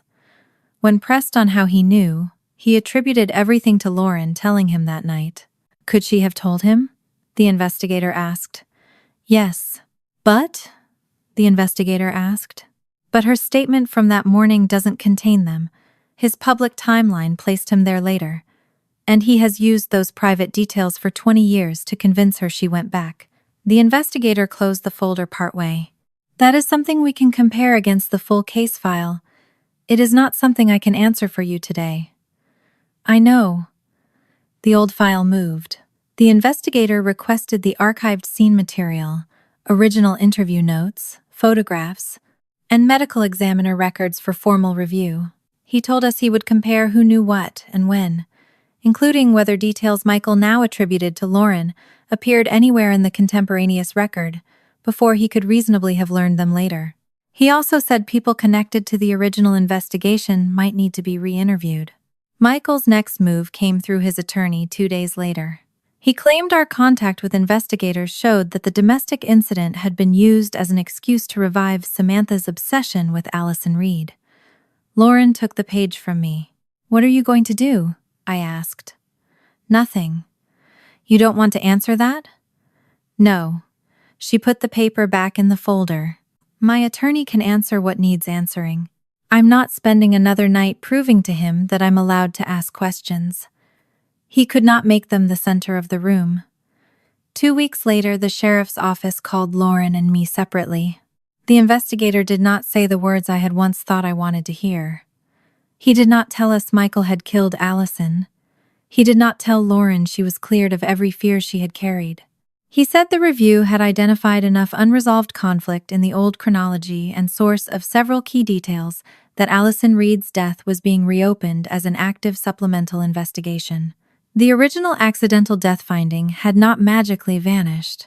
It would be re-examined alongside the old physical evidence, statements, and the newer information.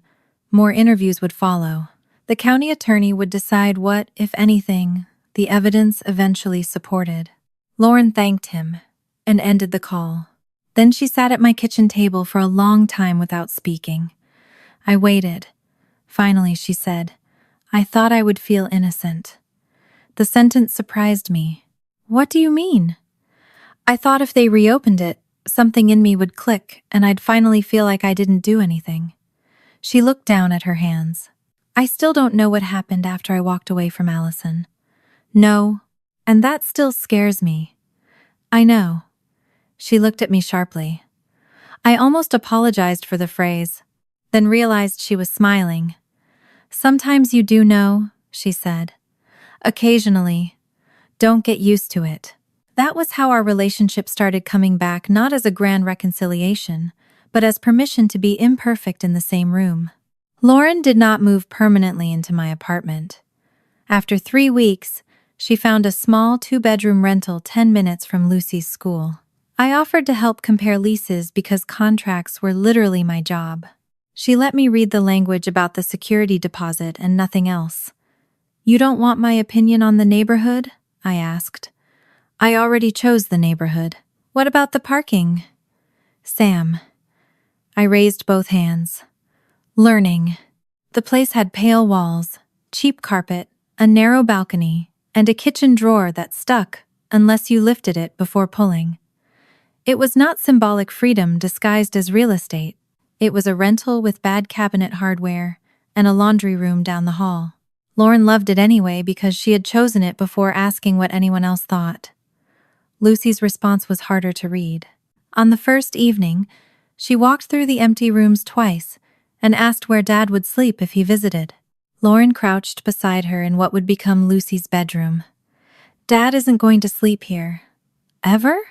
For now, this is our home. Mine and yours." Lucy looked toward the window. "Is he going to be lonely?" Lauren's face tightened, but she did not hand the question back to the child. "Maybe," she said. "Adults can feel lonely and still be responsible for what they do." Lucy picked at a loose thread on her sleeve. "I miss him sometimes." The words came out like a confession. "You're allowed to miss Dad. Even after he hurt you?" "Yes." Lauren took a slow breath. "You can love somebody and be scared of something they did. You can miss somebody and still not live with them. You don't have to pick one feeling so the adults know what to do." Lucy's eyes filled. "Okay." The legal questions around Michael's contact with her remained with adults. There were temporary restrictions, lawyers, court review, and discussions about what safe contact might eventually look like. Lauren did not ask Lucy to decide the case. Lucy could say how she felt. She did not have to determine the consequence. The room color question came on a Saturday. Lauren had received permission to repaint the bedrooms as long as she used a light color. She spread a handful of paint cards across the floor, while Lucy sat cross-legged among them. "What do you want?" Lauren asked. Lucy barely looked. "Whatever you want." Lauren's hand stopped above a pale blue square. Months earlier, maybe even weeks earlier, she might have chosen something gentle and cheerful and called the decision done. Instead, she gathered the cards into a loose fan and set them beside Lucy. "You don't have to decide right now." Lucy looked suspicious. "What if I pick an ugly one?" "Then you'll have an ugly room." I laughed from the hallway before I could stop myself. Lauren looked at me. "Helpful. I'm staying out of it." Lucy giggled. It was a small sound, but all three of us heard how ordinary it was. The paint cards stayed on her floor for 2 days. On Monday, she chose yellow. Not cream, not beige, not the safe little blue Lauren had almost chosen. Yellow. "Like sunshine?" I asked. Lucy shook her head. "Like the yellow marker in my school box." "Marker yellow," I said. "Not that bright." She frowned at the paint card. "This one." Lauren took the card. "This one it is." No one asked whether Michael would have liked it. By October, the old blue spiral notebook had changed too. Lauren never threw away the pages titled "Rules So Things Stay Okay." She asked Lucy what she wanted done with them, and Lucy said she wanted to keep them. "So, I remember the old house." Lauren did not tell her that was unhealthy. She did not turn the notebook into evidence. She simply gave it back. A week later, I saw it open on Lucy's new desk beneath the yellow wall. The old rules were still there in the front. Don't cry where Dad can hear. Don't call Auntie when Dad is home. Don't tell Mom when you're scared, because she already has enough problems. But Lucy had started using the later pages for something else. Feed fish. Friday pizza. Library book Tuesday. Bring purple sweeter to school. The fish was a tiny blue betta she had chosen for the new apartment. After Lauren told her she could pick one thing for her room that was alive or green, Lucy had rejected every plant in the store and announced that plants were too quiet. The fish, apparently, had enough personality. Near the bottom of the page, written in the same uneven pencil as the old rules, was one line that made me stop. "I can call Auntie whenever I want." Lucy came up behind me and saw what I was reading. For a second, the old reflex flashed across her face. Then it disappeared. "That one's true," she said. "Yes. Even if you're at work?" "I may not answer immediately if I'm in a meeting." She considered that. "But I'm allowed to call?" "Yes." She nodded and took the notebook without apologizing. The opposite of control was not a better controller. Lauren could leave my apartment and make a decision I disliked. Lucy could miss her father without betraying her mother. I could believe Michael had manipulated my sister for 20 years and still admit I did not know exactly what happened on the wet boathouse steps in 2006. He had spent 20 years constructing a life in which every road back to 2006 passed through him. By the end of that fall, the sheriff's office had his old statement under review. Lauren's attorney handled necessary communication, and his daughter lived in a home whose rules he did not write. He could tell his version to his lawyer, to investigators, to anyone willing to hear it. What he could no longer do was make Lauren sit beside him until she accepted it. One Friday evening in late October, I arrived at Lauren's apartment carrying 2 pizzas and found Lucy sitting on the floor of her yellow room with the fish tank glowing beside her desk. Lauren was on a step stool, trying to hang a curtain rod and swearing quietly at a screw that refused to catch. I put the pizza down. "Want help?" Lauren looked at the crooked bracket, then at me. "Actually, yes." I took the screwdriver. Lucy lay on her stomach with the spiral notebook open in front of her. She was adding something beneath Friday pizza. "What's the new rule?" I asked. She covered the page with her hand. I stopped. "None of my business." She smiled and moved her hand away anyway. "Ask Mom before getting another fish." Lauren glanced over from the step stool. "That is an excellent rule." "I want a yellow one," Lucy said. "You already chose yellow walls." "Fish can match." "They absolutely do not have to," I said. Lucy laughed. Lauren laughed. I did too. Some questions stayed open, but none of them belonged to Michael anymore.